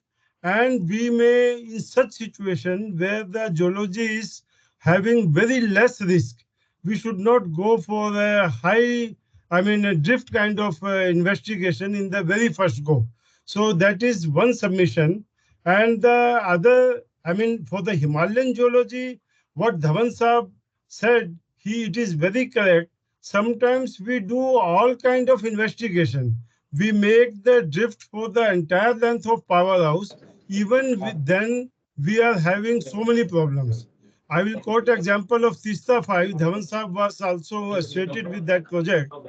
We had all the drift, everything was there, but while excavating the underground powerhouse, there were many issues. So, making drift alone will not solve our problem. So we should have a very scientific way of evaluation what kind of test should be prescribed for a particular type of geology. Like in pump storage projects in Andhra Pradesh, in Maharashtra, in Tamil Nadu, where the geology is very good and the risk associated with the geology is very less, even for underground powerhouse. So it is our humble submission that it should not be stressed upon that we have to go for drift as prescribed in IS code, that for powerhouse we have to go for LT. This is my submission. Thank you, sir. नहीं Yeah. इनका थोड़ा सा जी का correct साहब का कहना था ये मैं- था मतलब कि अगर लो रिस्क वाली है तो उसमें ड्रिफ्ट की आवश्यकता क्या उसको How we will say, first of all, you have to say this is very low risk area. yes For that, you need some. So for that, you have to, by doing those works, you have to assure that now this area is a very low risk, low risk or low risk area, and in this area, such kind of rigorous or intense investigation is not required. So that you have to confirm it. Then you have to. Sir, my personal. उन्होंने एक बात कही है mister Jain ने कि geological mapping Yes. तो basically अगर एक अच्छी जियोलॉजिकल मैपिंग आप कर लेते हैं 1:2000 पे या 5000 पे तो रिस्क एवेल्युएशन हो सकता है बिल्कुल so you have that same thing sir, you have to evaluate that this area is a very low risk area, very मतलब ना के बराबर आपका. So region wise we can be differentiate that, categorize that this region is low risk zone geologically. Since southern region most of the ESPs would be coming. ये perception की बात है. Southern area को अगर आप हिमालय से कंपेयर करेंगे तो रिस्क कम होगा, ये माना जाता है, मगर ये साइट स्पेसिफिक है. हो सकता है कि महाराष्ट्र में जनरली डेक्कन ट्रैप्स हैं, एक साइट पे बिल्कुल मैसिव बेसाल्ट आपको मिल जाए, दूसरी जगह भी बेसाल्ट होगी मगर उसमें हो सकता है कि रेड बॉल्स और ग्रीन बॉल्स वगैरह मिले जो कि शेयर जोन की तरह काम करेगा. Same thing, sir. I'm coming on that. We are finding, see, in basalt, I have seen some data. What we have analyzed that initially in the upper portion we are getting a very massive. Then below that we are getting dunes and vesicles. Again we are getting the massive and alternate mass. So in the case of massive subsurface, of course there is no big issue.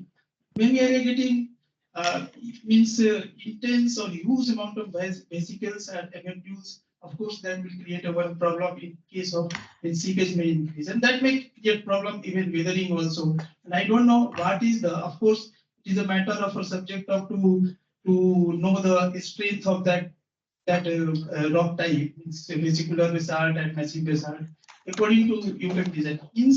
Of course we have to differentiate it. And for that we have to do the, of course, subsurface investigation.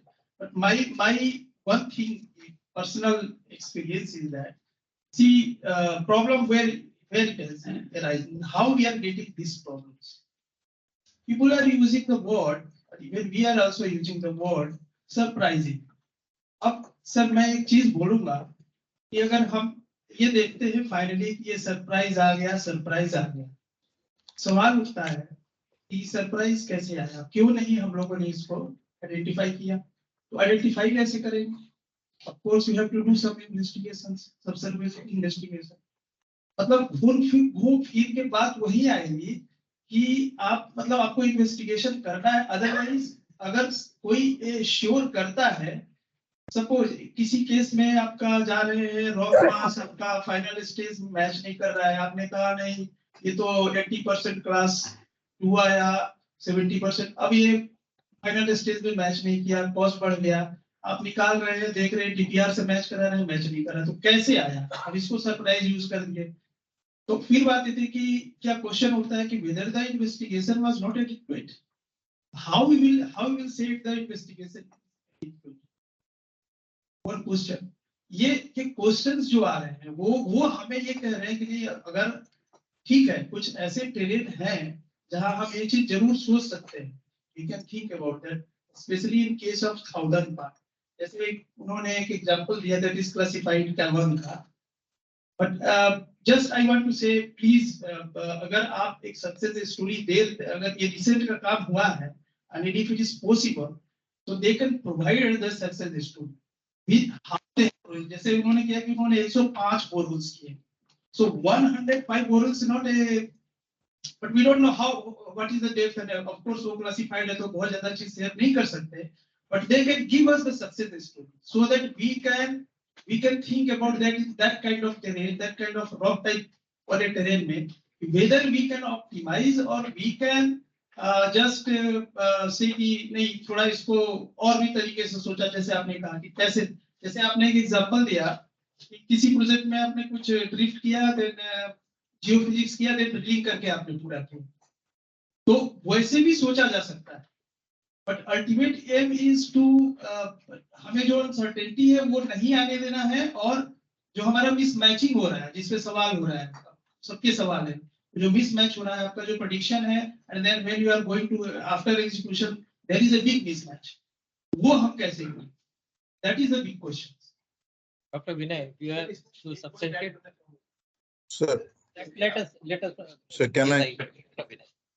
Yes. Sir मैं तो जैसा Dhawan sir ने बोला था कि आप लोगों को एटलीस्ट स्टार्ट कर लेना चाहिए. I am going with this कि एटलीस्ट जो जियोमैकेनिकल टेस्ट है जो बोरहोल में कंडक्ट नहीं करा सकते, तो वो आप ड्रिफ्ट में करवाएंगे, बट आप ये सोच के ना बैठे कि आप ड्रिफ्ट कंस्ट्रक्शन स्टेज में ही करेंगे, आप पहले नहीं करेंगे. मतलब एटलीस्ट आपको 100 मीटर या 200 मीटर जितना भी पॉसिबल है, आई थिंक उतना कंडक्ट कर लेना चाहिए. मैडम इसमें प्रॉब्लम क्या आती है, स्टेशनरी परमिशन जो लेनी होती है एक ट्रिप के लिए, हमें वहाँ ब्लास्ट करना है, लैंड एक्वायर करनी है, बहुत टाइम टेकिंग है, इस वजह से हम परेशान होते हैं. अदरवाइज जो वहाँ पे टोमोग्राफी कराने को तैयार है, जो वहाँ पे एमएसडब्ल्यू कर रहा है, जो इतनी ड्रिलिंग कर रहा है, वो ड्रिफ्ट क्यों नहीं करना चाहेगा? हमारे साथ केवल टाइम का एक कंस्ट्रेंट है, और हम ये नहीं कहते हैं कि ड्रिफ्ट करना जरूरी नहीं है, हम ये चाहते हैं कि अल्टरनेट बेस निकले जिससे कि वो एक ऑप्टिमाइजेशन हो. जैसे कि मैंने पहले भी सक्सेस स्टोरी बताई कि कैसे हमने टेक्टोनिक डिस्टर्बेंस जो डिक्लेयर्ड था तो उसको हमने कैसे रूल आउट किया. तो हमें एक अल्टरनेट वे निकालना है. ड्रिफ्ट हम समझते हैं कितनी इंपॉर्टेंट है, कितना इंपॉर्टेंस है उसका, हम सर से डिस्कशन करते हैं, धवन सर से, तो हम कभी बोलते हैं कि ड्रिफ्ट के बिना हमें चलना नहीं चाहिए, राणा साहब भी उसमें है. लेकिन मैं ये कह रहा हूँ कि इस केस में हमारा एक थोड़ा प्रॉब्लम है, इसमें हमारा टाइम कंस्ट्रेंट आ रहा है. चलिए कोई बात नहीं. Right, sir, Naresh. Next in line, online connected Naresh. and Mr. Raghunath. Can you please speak up?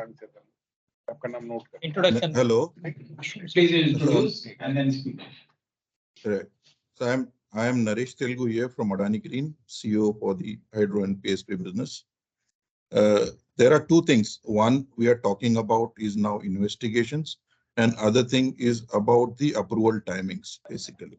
So first thing which many of us discussed, that I have also worked 10 years in different countries in Europe, Africa.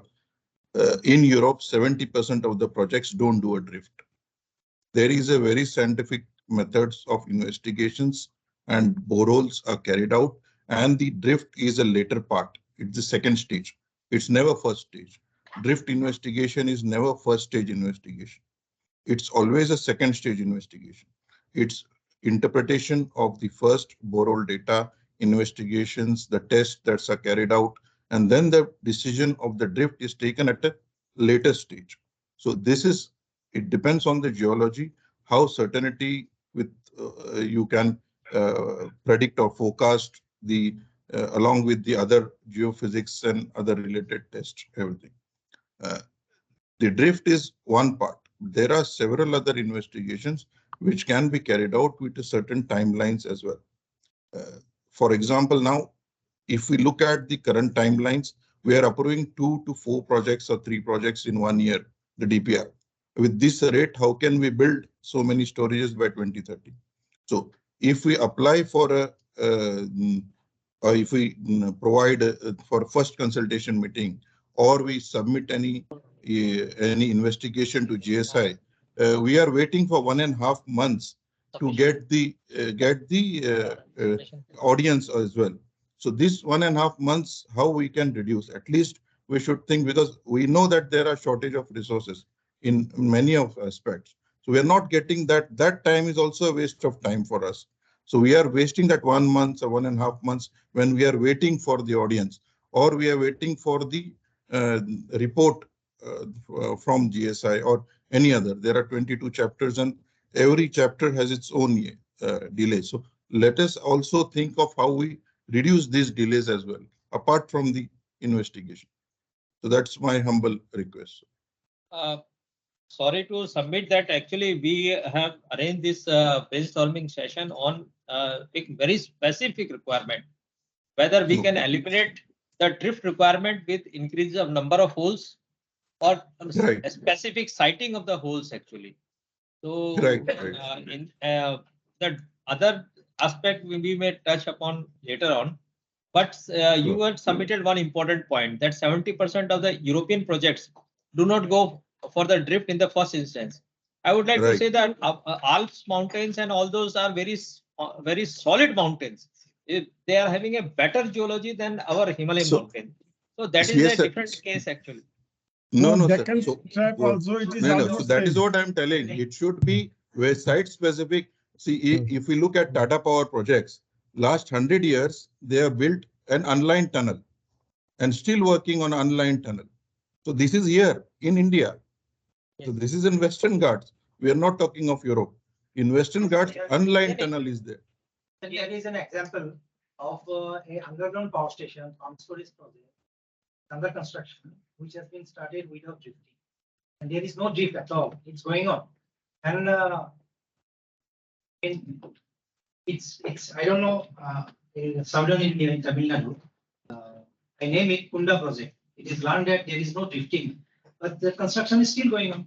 So geology is quite good there. That is why actually. अगर मैं आपको Some kind of discrimination, like you have to differentiate between Himalayan geology and Deccan geology. I can quote an example from Himalayas. Yeah. I don't want to encourage this, but there is a project in Himalayas, Chamera 3, where very less drifting was done because the rock face was very clearly exposed, and we had confidence on our mapping, and we did not go up to the powerhouse, and the powerhouse was constructed. Rather, this is the project which was completed in 3.5 years. So I mean to say, if it can be taken as an example, those Kunda project, if it is really good, you can I mean the geologists and their authority, they can go and inspect also there. If there is no problem experienced at all encountered during construction, can it be like inferred that in the Deccan geology, the drift may not be a mandatory aspect to do. So that Dharmendraji, please try to investigate this aspect, because I personally feel that this Deccan Plateau has been formed with the frozen molten lava actually, and volcanic activity. And this Himalaya was formed without a clashing of the tectonic plates. Actually, these are fold mountains, very young mountains. And this compared to this, actually, if you see the formation of India, this was the Gondwana land actually. It has drifted from Arctic to this and Himalayan collided with the Himalayan. So if we see that this is a very recent activity, formation of the Himalayas. And compared to that, the Deccan Plateau is very old. So it is a very stable. So we need to differentiate actually. It cannot be a pan-India policy and apply to all the PSPs coming in. So my request to Dharmendraji and Dr. Vinay also. Yes. I mean, I was saying that if we are going to require drifting only for geological map, then we may think about it. But if it is required for geotechnical parameter evaluation, then we cannot avoid it. Yes. Yeah, your point is well taken. So if the designers and the project developers, they can go without geotechnical parameters and construct a project, and it's okay. Please, Kelly. Yes. Example is always access at the pre-engineering stage as well.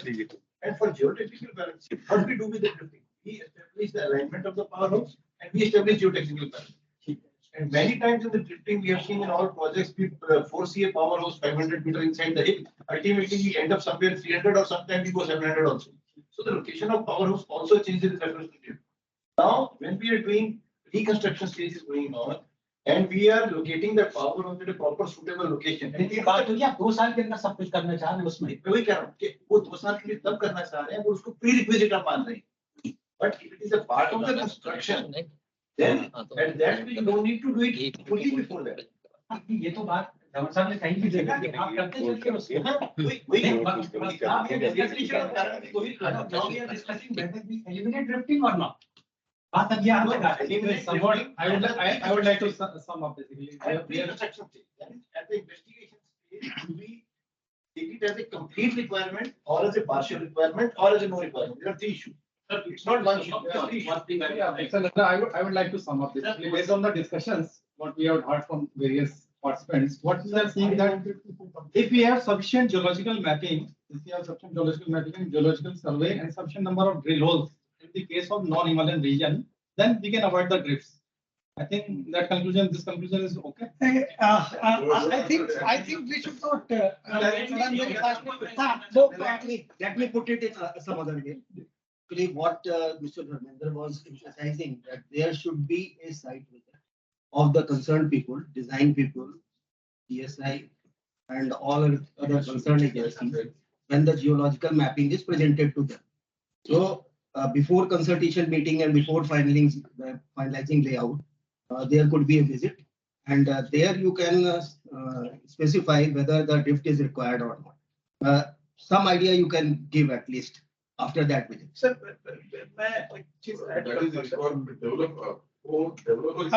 Dharmendra, आप कहीं उसके पहले मैं एक चीज add कर रहा हूँ। आप कुछ कहना चाहते हैं? एक एग्जांपल देना चाह रहा हूं डिकाचू का। डिकाचू अंडर कंस्ट्रक्शन आएगा। डिकाचू में कोई ड्रिफ्टिंग नहीं है सर, और उसका जो लेफ्ट बैंक है और राइट बैंक में there is a difference in geology. तो जो राइट उसका लेफ्ट बैंक है, उसको सॉइल के पैरामीटर पे पूरा डिजाइन किया है। जो डैम का फाउंडेशन है वो ग्रेविटी डैम है। 2253 से 2295 हाइट है उसकी, और उसमें पूरा सॉइल के पैरामीटर्स पे डिजाइन है, और उसका जो राइट अबटमेंट है वो रॉक है, और वहां कोई ड्रिफ्टिंग नहीं की जा सकती। पर वो एक उनका लिमिटेशन था, तो उन्होंने वहां पे सरफेस जियोलॉजिकल मैपिंग के बेस में, बिल्डिंग के बेस में पूरे डैम को डिजाइन किया, और वो अभी 2295 पे आ चुके हैं डिकाचू में, और डिकाचू कमीशन हो जाए तो उन्होंने उसके हिसाब से उसको डिजाइन किया सारा। तो अगर मतलब वर्स्ट केस सिनेरियो था जहां पे आपको लेफ्ट बैंक पूरा सॉइल के पैरामीटर्स पे डिजाइन करना पड़ा। सारे देखिए यहाँ पे मेन बात पावर हाउस को लेके है और ड्रिफ्ट को लेके। Please sir, let us proceed further. I think we should start from our first presentation, geophysical investigations for hydropower project by Dr. Rana.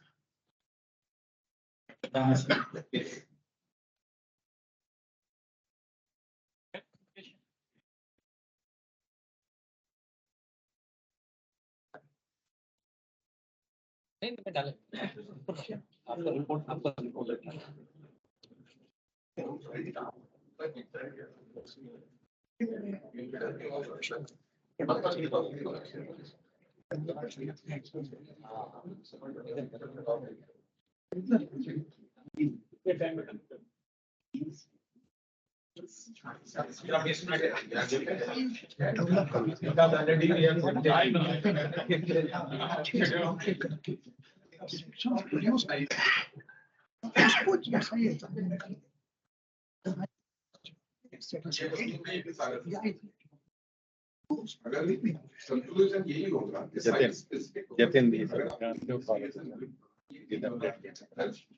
I think that we have to decide one day to inspect the site. ऐसा नहीं होना, site specific होना चाहिए, चाहे डेक्कन हो, चाहे हिमालय हो, आपको जब तक डॉक्टर राणा सेट कर रहे हैं, मैं दो सेंटेंस में अपनी बात कहूंगा कि साइट स्पेसिफिक ही डिसीजन होना चाहिए, और जब फर्स्ट कंसल्टेशन के लिए डेवलपर जाता है उस वक्त जियोलॉजिकल मॉडल पे अगर वो प्रूव कर देता है कि मेरी ड्रिफ्ट की रिक्वायरमेंट इतनी ज्यादा नहीं है, तो वहां पे जीएसआई कॉल ले सकती है। Let's hear from him. ये बोल रहा हूँ सर कि how at first consultation stage आप It means because why we are doing the drifting for requiring the subsurface informations. So at the stage of first consultation stage, how one can say the there will be the no requirement. नहीं, आप geological model के हिसाब से, geological mapping के हिसाब से, अगर आप कन्विंस होते हैं कि भाई इसके प्रोजेक्शन, यस सर, मैं एक एग्जांपल देता हूँ सर। सर अडानी के ग्रुप की तरफ से कोई बोल रहा था सर, जो भी तो उन्होंने एक इन्वेस्टिगेशन किया। We are also trying sir, same thing as you are thinking कि जो सब सरफेस इन्वेस्टिगेशंस किए पावर हाउस के लिए, सब सरफेस पावर हाउस के लिए, we are getting a good result. Two borehole data and we are getting a good result. So we are thinking about that whether we can decide. But जैसे sir ने बोला, ये हम लोग का भी है, सबका है। Drift is not only for the geological information. Even you have to do the some rock mechanic institute test. Rock mechanic test. So how we can achieve that result? क्या हम कैसे अचीव कर सकते हैं? अगर जो हमें सब इंस्टीट्यूट टेस्ट करने की जरूरत पड़ी है, तो वो कैसे निकालेंगे? क्या बोरहोल से पॉसिबल है? क्या वो डेटा एडिक्वेट हो सकता है? क्या वो सही रिजल्ट देगा? मेरा एक एक्सपीरियंस है सर, अभी कुछ दिन पहले एनआईआरएम से भी कुछ लोग आए थे, उन्होंने बोला, उनके साइंटिस्ट ने बोला कि हम एक बोरहोल से 600 मीटर या 200 मीटर डेप्थ का इन सीटू स्ट्रेस मेजरमेंट कर रहे हैं, दैट इज एडिक्वेट। बट हमारे पास कोई एक्सपीरियंस भी अभी नहीं है और हमारे पास कोई भी डाटा भी नहीं है। वी हैव सजेस्टेड ओके, आप देख सकते हैं, करना चाह रहे हैं तो कर लीजिए, बट एटलीस्ट 3 बोरहोल में होना चाहिए, बिकॉज आप एक डेटा सब कंपेयर भी नहीं कर सकते and how you can say that this result is non biased. कुछ भी हो सकता है, आप 600 मीटर या 200 मीटर डेप्थ में आप ले आएंगे तो एरर तो ऐसा नहीं हो सकता कि एक एरर नहीं होगा। बट हमारे पास डेटा चाहिए और वो सक्सेस स्टोरी चाहिए। अगर हमारे पास होगा तभी हम कुछ बोल पाएंगे, अवॉइड कर पाएंगे। तो ये हम भी सोच रहे हैं सर कि हाउ वी कैन मिनिमाइज या ऑप्टिमाइज दैट या फर्दर स्टेज में कर सकते हैं। But if we have a good data, then we can of course we are thinking. बाद में आपके रॉक मैकेनिक्स वाली टेस्टिंग की बात को एड्रेस करेंगे। अभी डॉक्टर राणा का। Thank you, sir. And this presentation was made for a half-an-hour session, but now I'll try to squeeze it to maximum 15-20 minutes. Although I was also enjoying the discussion much more than the presentation. So, but okay. So I'm going to talk about geophysical investigation for hydropower projects. I represent Parson, which is a geophysical company, working in more than 14 countries and having our own offices in India, Bahrain, Saudi Arabia, and Singapore. And I'll skip many slides. As I said, I am Sanjay Rana. I graduated in 1990 from University of Roorkee, now IIT Roorkee. Initially, I worked with government. I was with Atomic Energy till 95, left from there and became an entrepreneur. And since then, I'm working in this field of geophysics. So I generally start my presentation with this very famous quote from Shri Viswesvaraya, who said the engineer's first problem in any design situation is to discover what the problem really is.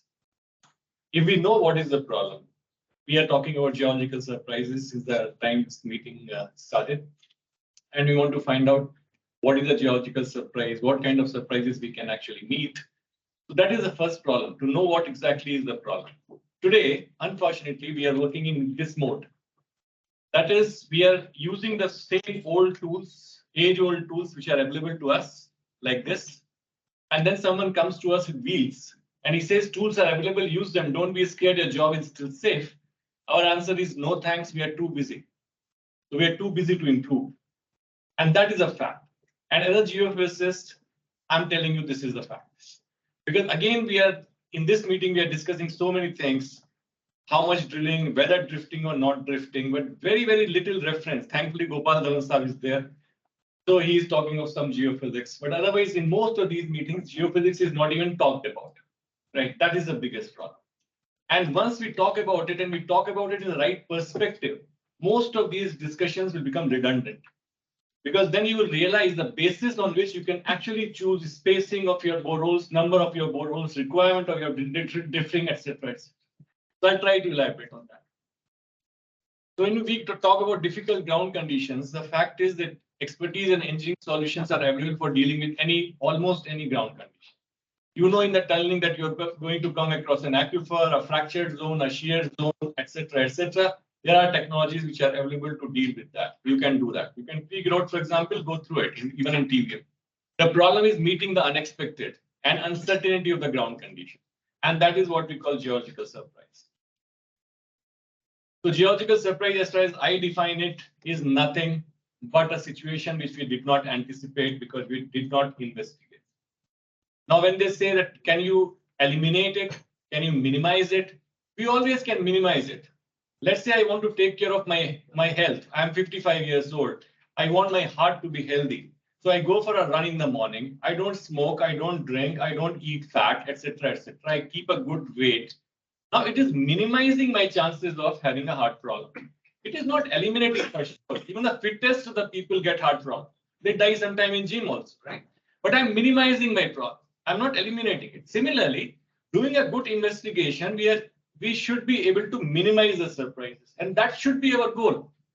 Rather than focusing on, let's reduce the investigation because we are going to meet geological surprises anyway. So let's meet them head on. That approach is really not a correct approach. When we talk about geophysical investigation, most of you anyway are very learned people. So I always start comparing with medical science, how we are making images of subsurface images, the images of human body by sending different kind of rays and waves. Same thing we are doing in case of geophysics in a non-destructive manner by sending different kind of rays and waves or measuring naturally occurring potentials. We are trying to find out what's underground. Why to use geophysics? First is low cost. Of course, the cost is very, very low, as Dhawan Sahab also initially said. Rapid coverage. These days, it is possible to cover hundreds of kilometers, even thousands of kilometers in a day.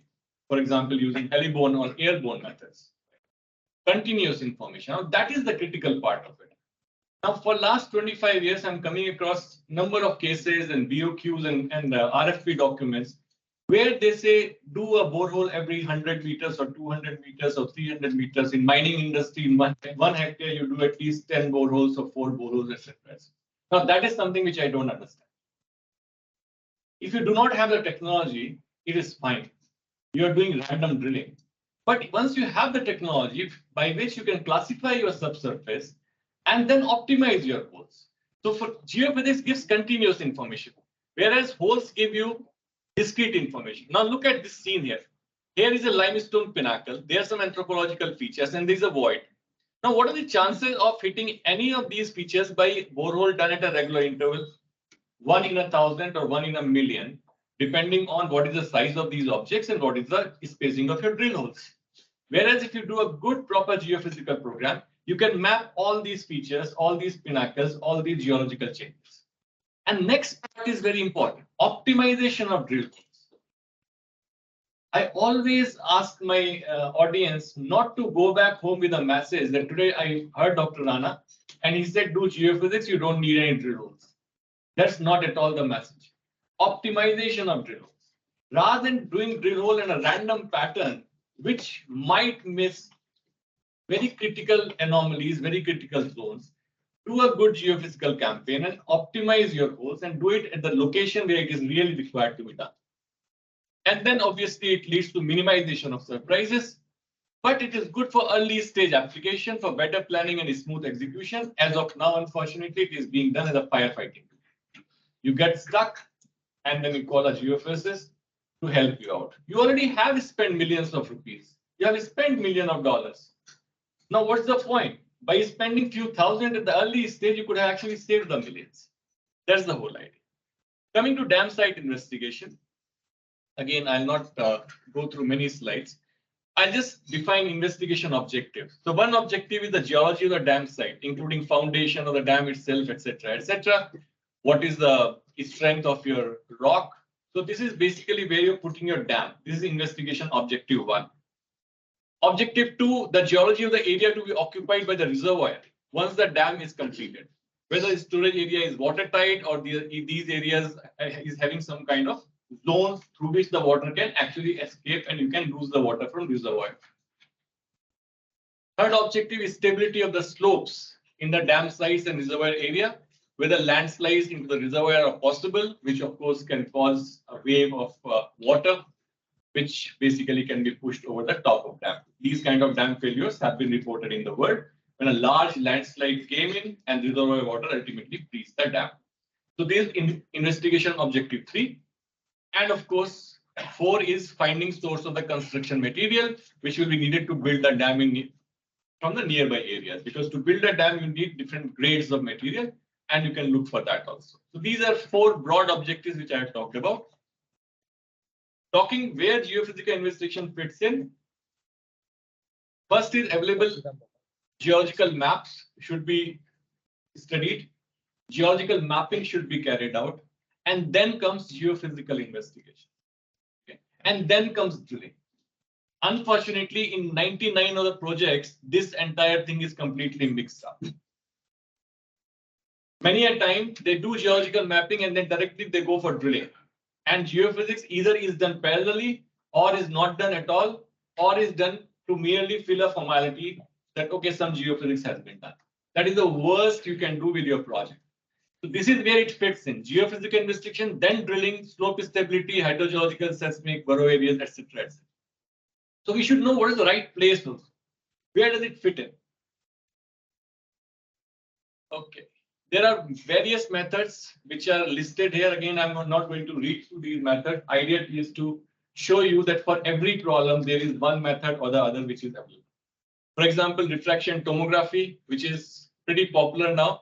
It is working on the principle of seismic refraction. We put geophones along a line, and then ultimately, this is a dam site. You can see this is a dam site, and you get the continuous information about your rock.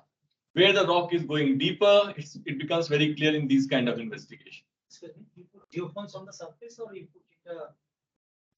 put it? This is on the surface. Hole is later coming up. This is on the surface. Seismic refraction is on the surface.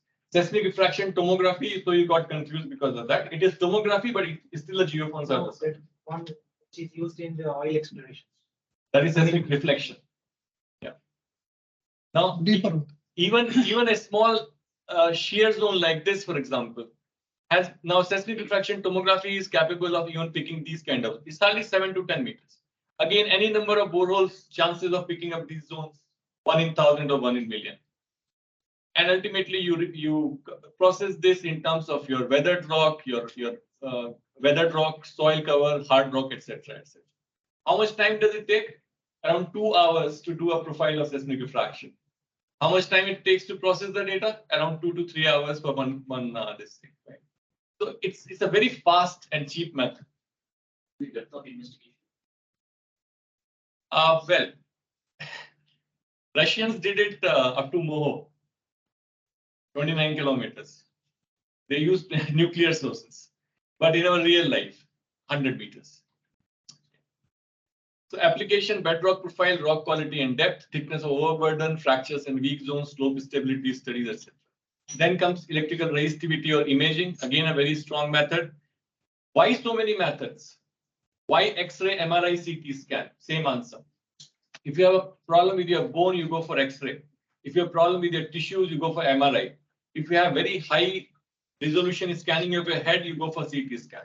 Similarly, if you are having a problem with understanding the strength of the rock, you will go for elastic properties, so seismic method. You want to see conductivity or resistivity, go for electrical methods. So this is again a very powerful method in which instead of geophone, we are putting electrodes and ultimately making a 2D or 3D image of subsurface. This example is from J&K, India, and classic example of firefighting. There was a shear zone which was expected there. They did some 18, 19 holes in the area, could not find the shear zones. Of course, they were not supposed to find also by drill hole a shear zone. And then this geophysical investigation was done. It took 1 day of time, and shear zone was clearly demarcated by this. Okay. This is typical tunnel. Sir, that portion, where is the shade? The blue one which you see here. That portion is here. Yes. That change. That way. Okay. It also can be done across water. So when you're working on dam axis, right? So sometimes putting a pontoon itself is so difficult there in the water. This is from Karnali, Nepal. And this was the first experiment across water done in around 2000 or 2001. And this was the complete profile of bedrock based on SRT. Based on this is from Arunachal, Teto. Again, this yellow line is the bedrock here. It all has been reconfirmed later after drilling, once the job was complete. And this is a very good example. This was an almost finalized dam axis based on some 17 drill holes all along this axis. And then this survey was done, and this shear zone was found sitting right at the dam axis, which was missed by these 17 drill holes. So that's the power, what we are talking about, of continuous information. No, that's again Nepal. This is a recent work, pumped storage project. They have a reservoir and they wanted to understand whether there are some lineaments, because they could see geologically in the geological mapping some lineaments were there, and these lineaments of course will become a problem when the reservoir is built. So we did a study along the periphery, and you can see all the lineaments very clearly demarcated in this single one picture only I'm showing. We did obviously 3 lines one after the other, and now we can actually match these lineaments here. So this is a very beautiful example of mapping of lineaments along reservoir periphery. REMI MASW is for shear wave velocity. So you got VP, and sometimes you need VS also to see earthquakes, site response, etc. So this is REMI results. MASW for classification of your different type of rocks. There is stiffness parameters. And lastly, tomography. This is what you were talking about. Tomography is done between 2 boreholes or between 2 faces, right? So again, I'm not going into details of it, but in one hole you have source, other hole you have hydrophones or geophones. And then you do this. This is dam example we have done from dam top and dam gallery to find out all the zones, the weak zones between the dam upstream phase and downstream phase. Again, to map this weak zone here. And once you do it between the holes, you are able to see continuity of the formation. So now you do not have only the information from the hole, but you have information between the holes also. And you're able to see, for example, this fault here, which is shown, was detected based on tomography between S1 and S2. Various examples. This is the example of one of the deepest seismic tomography ever reported, which we did in Pune Shantu 2 project. And this was to map that cavity which formed there when the collapse took place. Idea was to map this cavity so that it can be filled. So this was 250-meter deep boreholes, and at one point the distance between borehole was as much as 115 meters. So this was 115 meters from this end to this end, and this is the largest dimension of cavity, 85 meters by 60 meters. This later on was confirmed by another method, that was laser scanning. This is a very strong method, tomography, for very high resolution investigation of your subsurface. This was in fact became very popular when it was used for Olympic Hall investigation of Greece, before Greece Olympic. So the entire cavern which they created there, they did a lot of seismic tomography to find out the situation inside there. There's so many other methods like reflection, GPR, gravity, and microgravity. Last topic I'm just going to briefly touch upon is seismic tomography between exploratory drifts. You make drifts, and it's a very expensive and time-consuming process. But you can even get more detailed information. This is the information you're getting from drifts. What if you do tomography between these drifts also, and you get information of all these zones also, all these areas also? This has been done by us just 2 years back in one of the projects in India only. And here you can see our receivers inside the drift, and we are sitting inside here and taking the observations. We are sending these ray paths from top to bottom, and ultimately we are getting the complete information between the drifts. So you had information available only from this part, and now once you're done tomography, you have the information completely between the drifts. So this is just adding information to whatever already you have created. You have created drifts. You have spent money and time there. Why not to extract some more information?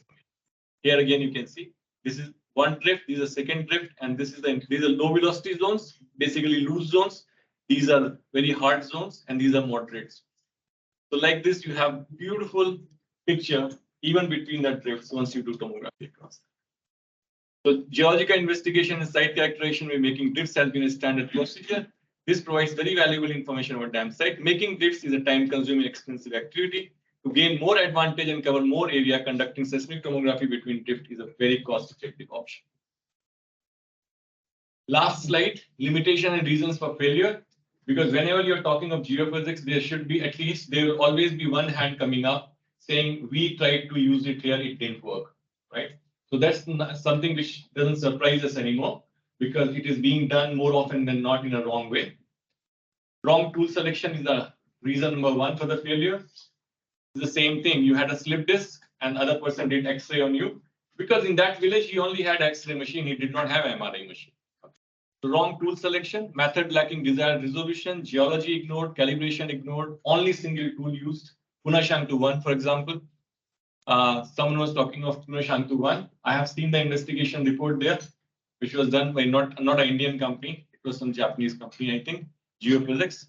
But they did not use a combination of methods. Most of their work was based on P-wave velocity. Whereas if you do not supplement P-wave velocity with shear wave velocity, you can't even differentiate between a boulder layer and a rock. Right? So things like this happen, right? So only single tool used and wrong initial model while inversion. These are the big problems. All right, I finished with 1 minute to go. Thank you. Thank you. Thanks, sir. Batra sahab, aap kuch bolenge? Please. Just a minute. Yes. Just a minute. Dr. Rana, I have one question actually. Yes, sure. While giving my presentation, I highlighted that some of the geophysical methods which are used in the other industry, they are not used in our hydro industry. Like the electromagnetic, airborne electromagnetic survey, they are being used in the road tunnels, they are used in the railway tunnels, but not used in the hydro projects. Similarly, there is another method, a deep ground penetrating radar method, which is also not used in the hydro projects. So in case of HRT, if we see our HRT length is extending to even more than 30 kilometers in some of the projects. And in those type of projects where your HRT is passing, it's not very deep seated. And I think this airborne electromagnetic survey is one of the best methods which can give the desired results. What's your say on this aspect? Yeah, actually, unfortunately, I came for a presentation related to dams. Whenever I'm going for a presentation related to tunnels, that's the first method I start with. And in India, this is the first method I started with talking, including to Gadkari Sahab and NHDCIL, and then it became part of the tender documents of NHDCIL. So that's a very strong method to have a very good idea of your geology in the area where you're going to pass your tunnel. It also should be done at the initial stage. That is, before you decide point A to point B, if you map the complete thing, like you have, let's say, 10 kilometers of tunnel, and you take a corridor of around 500 meters or 1 kilometer. 1 kilometer by 10 kilometers, you do the investigation, and then you can be very sure of what kind of geology you're going through. It has already started in India in the railway tunnel. Yeah.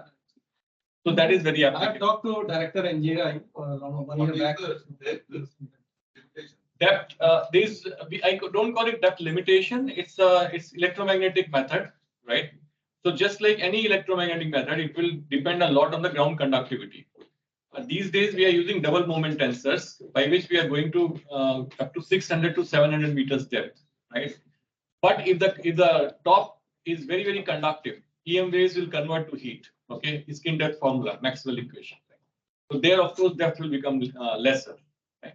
But 100, 200 meters anyway is never a challenge. Challenge is when we are going to 1000 meters or 1200 meters. That's where the challenge. Very deep-seated HRT you can't go for this. Otherwise, what I talked to the director NGRI, he was telling me that around 500 meters it's unacceptable. That's what 600 to 700 meters is what we say. Yes. And see, when we talk of very deep seated, the point is that you at least get the information of the first 600 meters what is available to you. It is much easier to project that further rather than trying to project something which is on the surface only. And that too also we don't have access to because of vegetation and all that. Then I had seismic reflection, GPR, gravity and microgravity. I had just put them in other applicable methods. I had not talked about it because possibly of time. But these methods, there is nothing called deep GPR, by the way. Sorry, that's a marketing gimmick. Okay, so GPR is still GPR. GPR is still penetrates from 0 to 5,400 meters only in ice, Antarctica. But normal soils, it still remains 50 to 60 meters. So that the magic gimmicks keep coming from time to time, which they give. And their best thing is they go to the top. They always go to the MDs and secretaries. They don't come to technical people. And they sell that we can go up to 800 meters per annum. Just don't go for that. Any Indian case study has come up for this airport geophysical service? Recently, they have completed 2 projects in India. One of them I have got the case study. Yeah, they have shared with me. So, Sometimes we'll discuss. sure.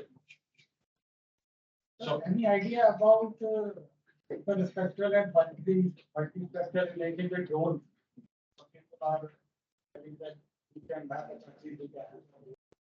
I'm not an expert in that. See, as far as geophysics is concerned, whatever we are doing from ground, if it is a non-contacting method, like magnetic survey, like GPR, these surveys we are able to do with drone also. Most of the remote sensing surveys which you talk about are limited to either the surface or very, very little beyond the surface, right? When we talk of HRT at 600 meters or 200 meters deep, I really don't have the capacity to comment on that. Able to work on that concrete surface. For concrete surface, can we use the GPS For what? to know the beyond the below the concrete? Depends. See, in concrete, typical GPR penetration is around 2 meters. Okay.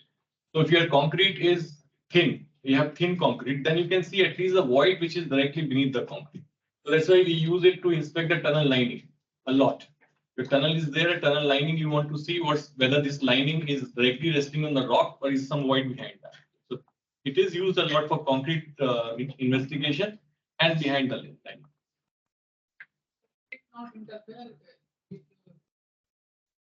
Reinforcement. No, it will map the reinforcement.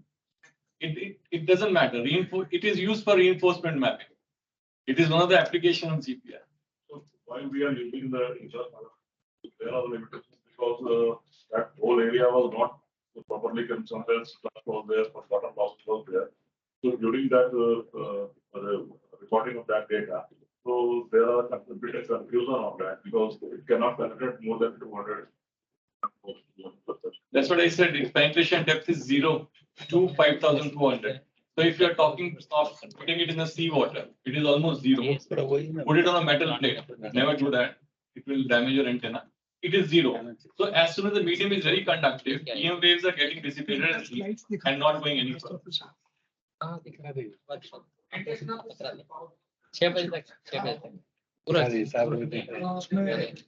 जो आपके मन में सवाल है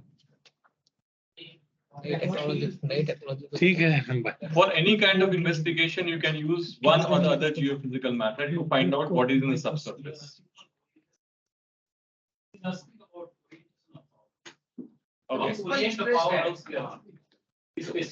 Right, but again, for If these investigations help in see, yeah.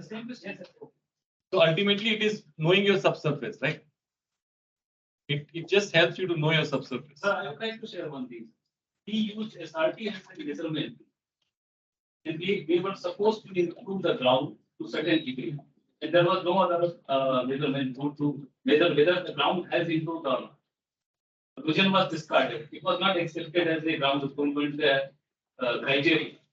So we opted this Barton's formula with SRT. In fact, gave us mixed result, but not like as you said, it is usually used as a firefighting tool. We use the SRT as a measurement.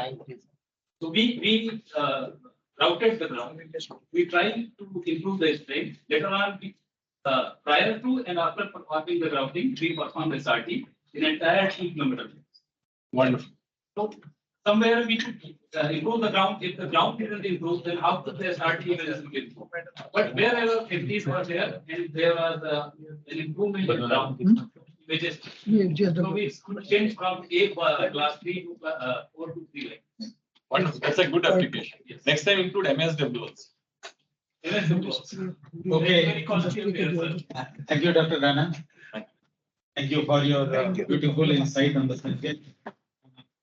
May I request our member Hydro CA to present a small memento.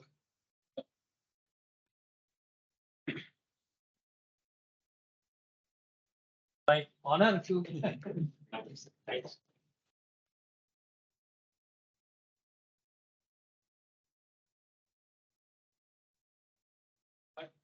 Dr. Rana has given us a new dimension, paradigm shift. Can we move away from holes and drills? Yes. Okay, sir, coming to our next topic on investigations for reservoir and underground structures by Dharmender ji. For a small discussion.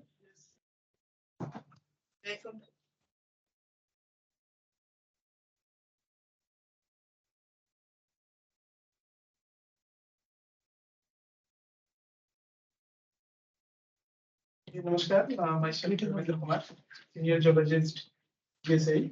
So actually, I think Madam, our director, Madam, has to come here, and we are just here participate as a participant. But I can convey my experience to all, my personal experience to all regarding these investigations for under reservoirs and underground structures, as I have learned. So if we talk about the, and I have, sorry sir, I have no any PPT. No issue, please. So as I have learned, see, if you are talking about the reservoir, so reservoir means see, if we will construct or we will create a reservoir, then of course we have to construct a barrier. So in this case, of course, one dam or barrier will involve. So investigation of reservoir is not only the investigation of reservoir, it includes the investigations of barrier, means the dam and embankment whatsoever.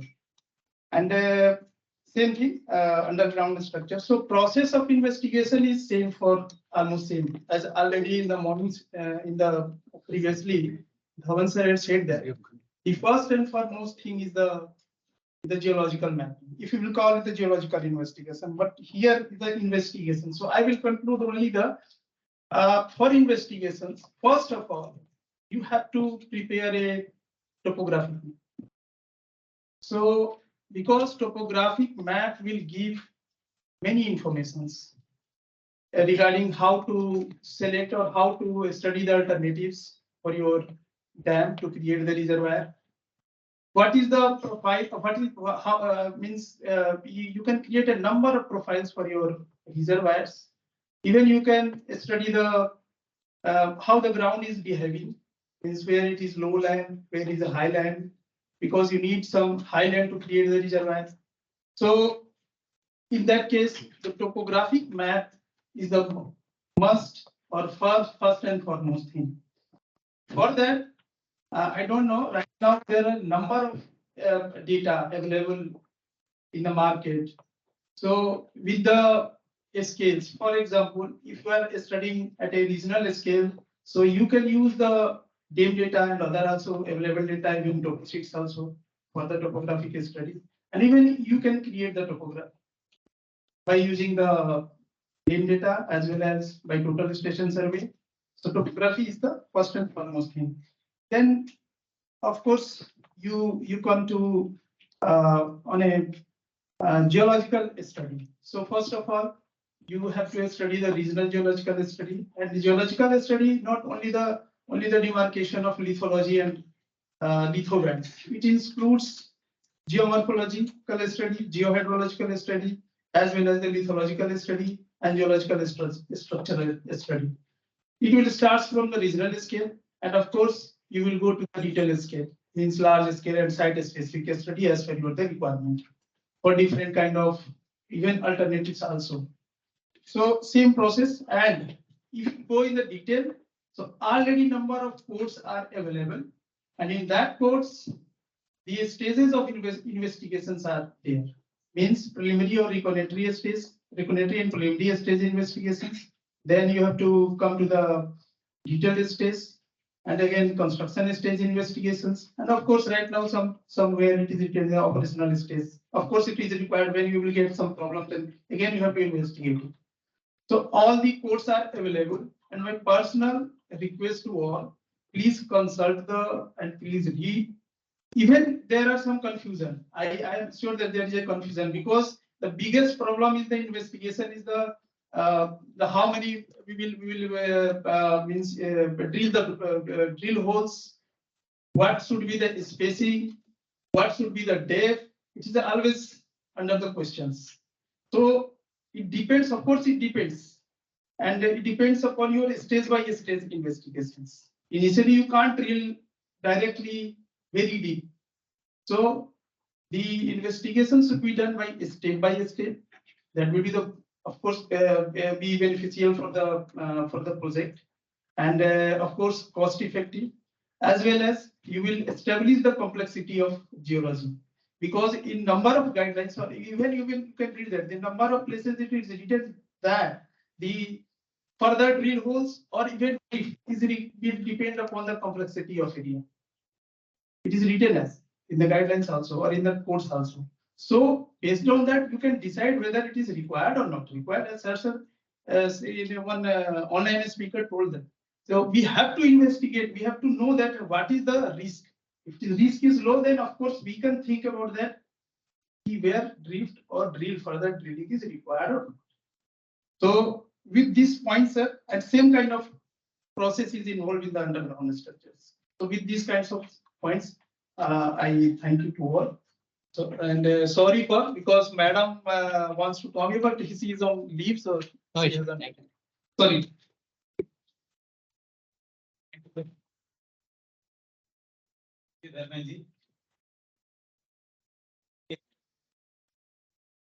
Now I request Dr. Gopal Dhawan sir to present a small memento. So that means it. आपसे बुलवा दीजिए And madam as well. मुझे लगा कि इतना तो बोल चुका, आप बोलने के लिए क्यों बुला?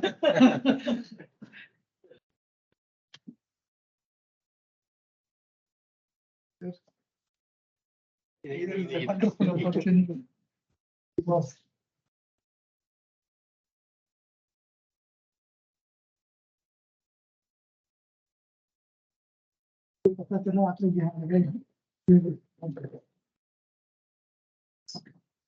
Thank you, sir. Now for geological investigations, I will request Sri Sandeep Batra sir to give a presentation.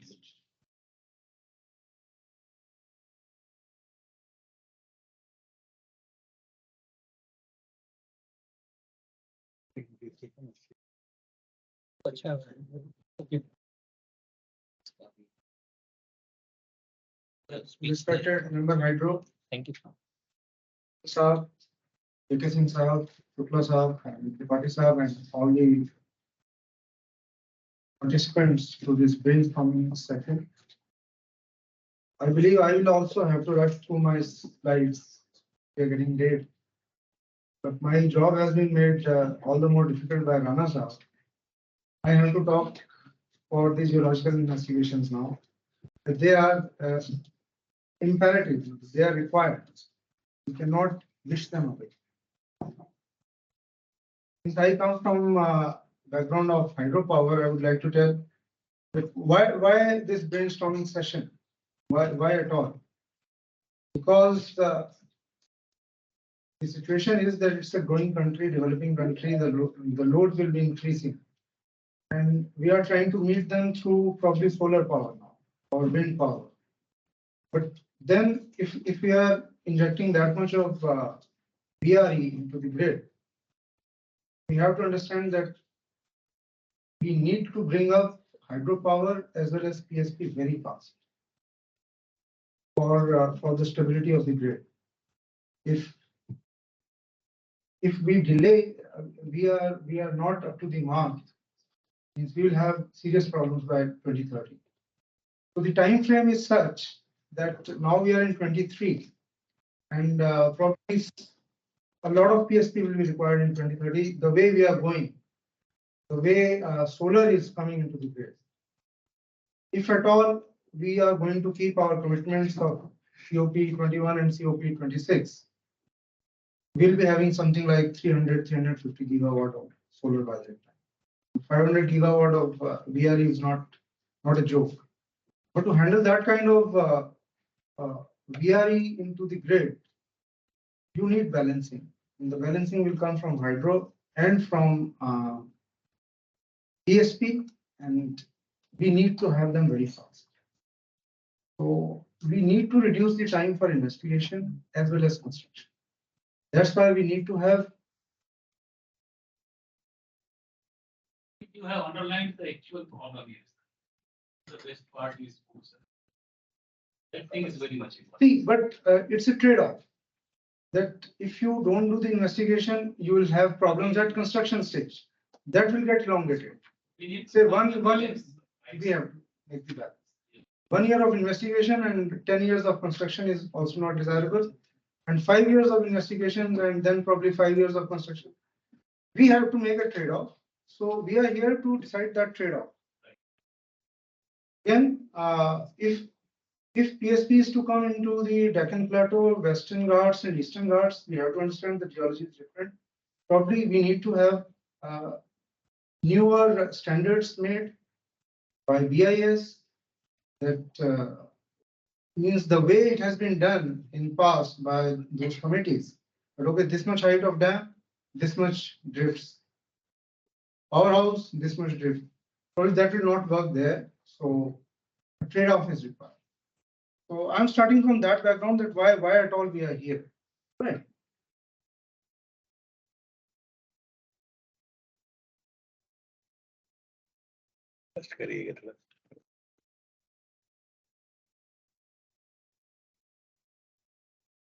Again, change. I would like to. Sir, I see. Okay. I would like to speak from my own experience. At one time we had 6 projects, or rather 7 projects, 7 big projects in Arunachal, unfortunately without any MOU with the state. So we were going ahead with them because we were given the mandate go immediately. We have got 7 projects. So we were among the first to land there. I was handling one side, Middle Siam project. And the way things used to happen, Dhawan Sahab is will probably vouch for that. We reached there, we are tackling with, it's a very inhospitable and very difficult place to be because you are amongst the, I shouldn't be using the word alien people, means their culture and they're very different.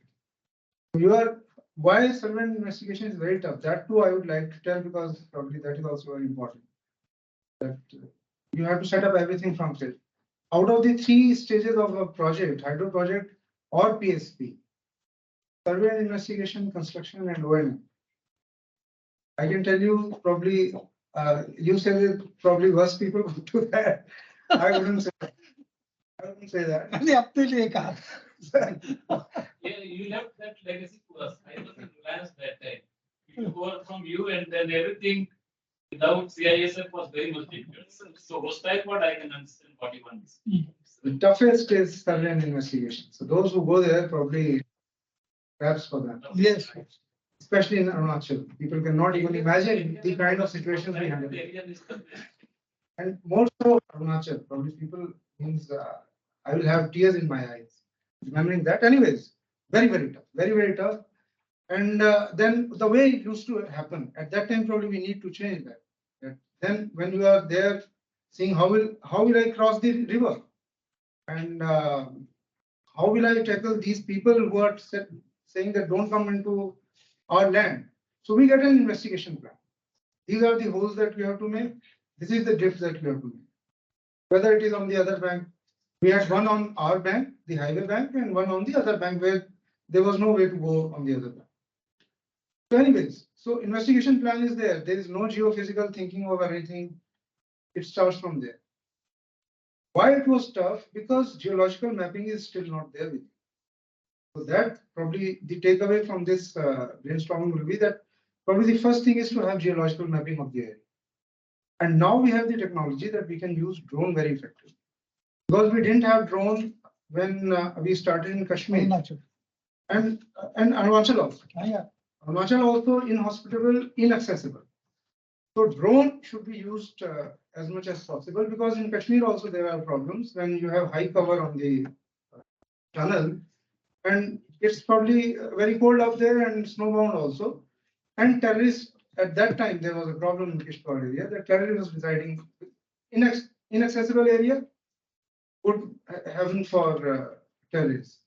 So no geologist wanted to go there, or nobody wanted, no engineer wanted. Probably drone can be effectively used in many of these situations, whether it is Arunachal, whether it is Kashmir. मैं 5.5 साल रहा हूँ अरुणाचल में तुम तो गवाह हो। Sir पहले जाने वाले सबसे पहले जाने वाले हम आप आए थे इन्वेस्टिगेशन एलोंग में कुछ टाइम रहा हूँ मैं सियांग में शुरुआत में गया हूँ इन्वेस्टिगेशन प्लान करते हुए फिर मेरी सुबनसिरी में पोस्टिंग हो गई थी तो मैं जीरो में करीब 5.5 साल ZIR I was there in ये वहाँ पे थे Kaing He and was at the Raing project. I used to visit from Carpenter in 2000. Sen साहब आते थे आप आते थे Let me give you an input. Young Upper project, GSI team went there and they kept them hostage. along with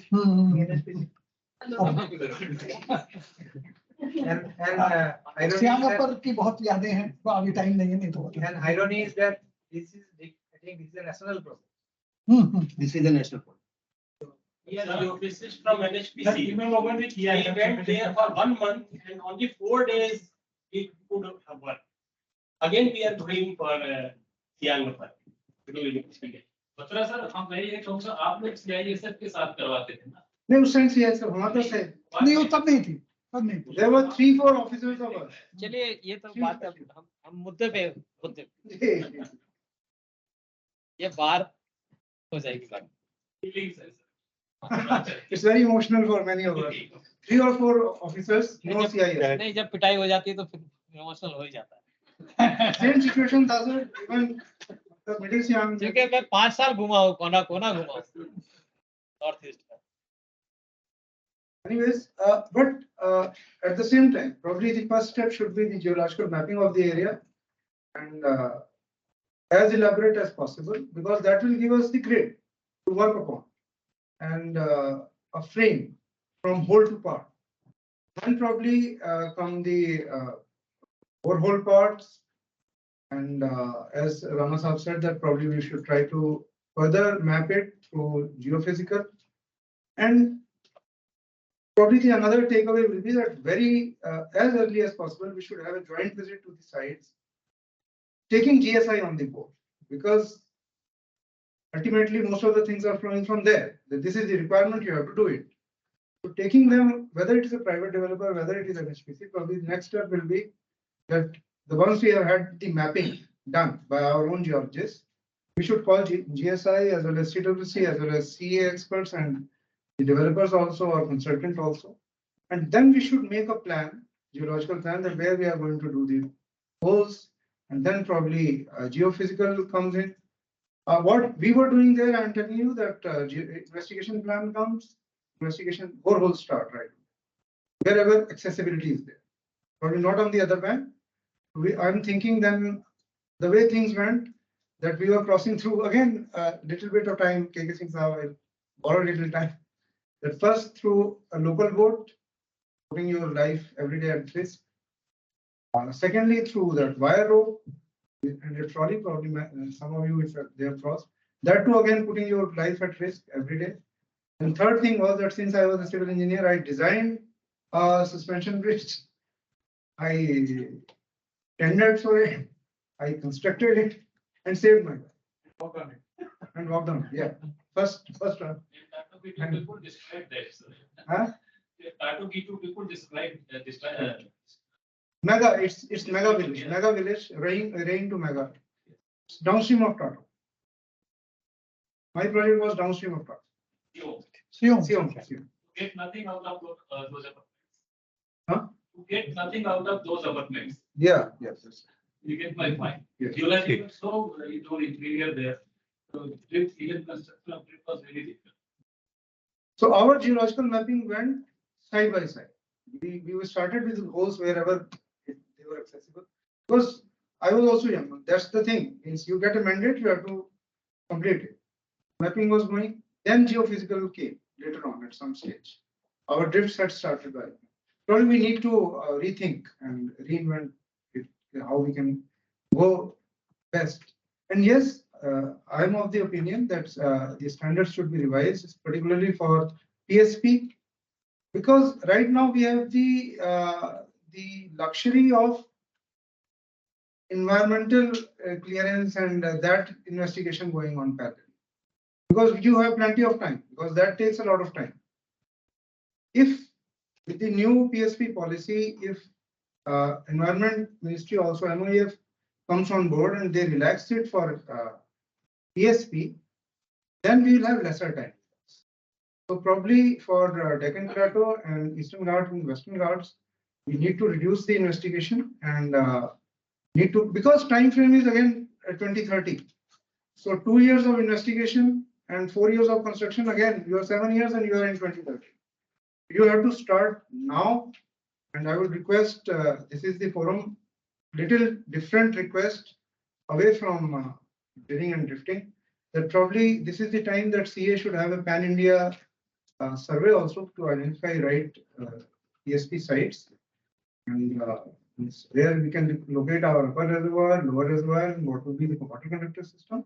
Because I believe that some 20,000-30,000 PSP will be required minimum in 2030 to tackle the situation. I am being conservative because if battery doesn't come up, battery technology doesn't come up the way we expect it to come up, we'll be in soup, probably more, even 40, 50, 60,000 PSP may be required. If at all, we are keeping up our commitment of Glasgow and Paris and Kyoto. I had certain slides, probably I'll be taking, KK Singh Saab is again and again saying, time is limited, so I'll not go through these slides. This is all. Thank you. We cannot wish away, last thing which I wanted to say, we cannot wish away boreholes, we cannot wish away drifts. We have to have them because laboratory testing is also required, in situ testing is also required. So you cannot do that without drift. And laboratory test pores you need. So boreholes will be required, but we need to have some intelligence applied right in the beginning where the locations of boreholes will be, where the drifts will be. Even if it is a 150-meter high dam and geology is very good, probably we can go back with 2 drifts, why 3? So on both paths. So that was mine. Thank you. Thank you, sir. Thank you, sir. Now I request Shukla sir to present a small memento to Matra sir.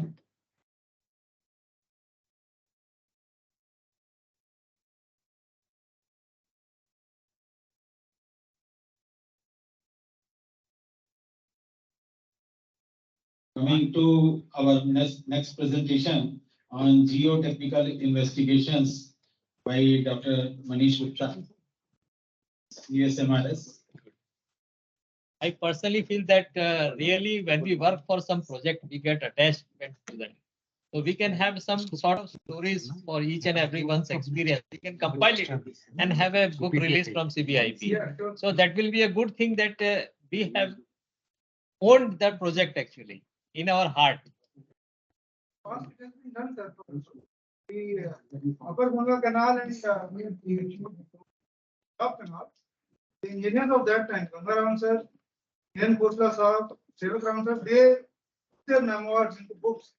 We are creating a lot of stories and memories, but we are not doing. Sir, regarding that area, I would like to say that we used to get worried when we don't used to find any traffic.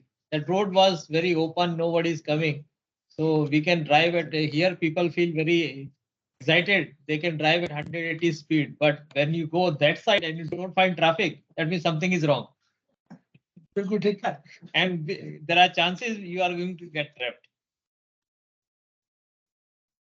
Thank you. Dr. Manish Gupta from CSMR, Central Soil and Materials Research Station, and we are into investigations, more into geotechnical investigations, and we more rely on GSI for the geological inputs, and the investigations which we are going to cater is investigations obviously for river bearing projects. And what I say personally, like we started our discussion with a note that investigations in our country are maybe around 1% of the cost of the project. And we are also saying that the investigations in the so-called developed countries are to the tune of 5 to 10%. So somewhere we also need to understand that should we really now talk about optimizing those investigations, which are not even 1% of the cost of the project, and try to cater to the developed countries and try to be running with them with solo investigations, and then we feel that okay, our project should be safe and our projects should be cost effective and our project should be completed well within the time. So this is one thing which we need to understand a lot. Time, yes, time is important. Time is important, but I'll just give a simple simile. Like a child is admitted to a school, so he requires 10 years to go to class 10. Now I cannot make him go to class 10th in 5 years. So those 10 years are required. So suppose we try to cut off because we are understanding that a project can be built within overnight. So then our understanding is wrong. So we have to rule. I mean, if we look into our understanding, if suppose we have come out to a conclusion that, okay, the PSPs have to be completed in 2 years. This means somewhere we missed something. Somewhere we have missed some important parameters which need to be considered while we calculated this time of 2 years or 3 years or 5 years. So maybe we can again go back. Maybe the major organizations, CEA is there, CWC is there, CSMR is, GSI. We can again go back and say that no, 2 years is not the time in which we can think of constructing a project which will be safe and sound. We can construct a project, but it may not be safe. So this thing I would like to say, I mean, that can be taken. So when we talk about investigations, well, this is known to everybody: initial survey, then feasibility, reconstruction, construction. Now, when CSMS comes into role, geological mapping is done, everything is done, and then finally the designer says, okay, I want to construct this project. I have to give a design. I have to decide where the project is to come out. So then he requires certain parameters. And those parameters can be obtained only through geotechnical investigation. One thing what we have also understood or we have found that people get confused within geological investigations and geotechnical investigations. So like recently there is a project, Saraswati project. There GSI said that for their barrage is to be constructed around 12 meters height only. So GSI said that the investigation initiative should be for a depth of around 70 meters because the geology is very, I mean, fragile type of rock is there. There's clay stone, which is very fragile. There is sandstone, which is also a very fragile condition. I mean, you take the samples out and the moment you are going to come into contact in water, they are just dissolved. So the GSI said it is the initial for the geological investigations, at least 70 meters of boreholes are required. And the project authority started that it's only a 12 meters barrage. Why you require a 70 meters of bore or a drill? So somewhere, I mean, down the line, whether it is developers, constructors, we should understand that yes, there are two different things. In geotechnical engineering, we are requiring, okay, we'll be talking about the strength parameters, we'll be talking about permeabilities. In geology, we'll be maybe more looking towards the rock type, the classification, and all those things. And they are to be done to greater depths. So this demarcation should be there. But even in DPRs, when they are coming to us, the chapters are usually written as geological and geotechnical investigation. And finally, we get some logs. And the basic comments which we write is, kindly do some permeability tests also in the boreholes. So this thing is missing. And this is invariably for all the DPRs which are coming to us. So whether it is a PSP, in PSP, we are talking, okay, you are going to create a reservoir. Have you studied or have you done something for the water tightness of the reservoir? So no investigations have been done. Sir, we have done investigations for the dam. Why this is required?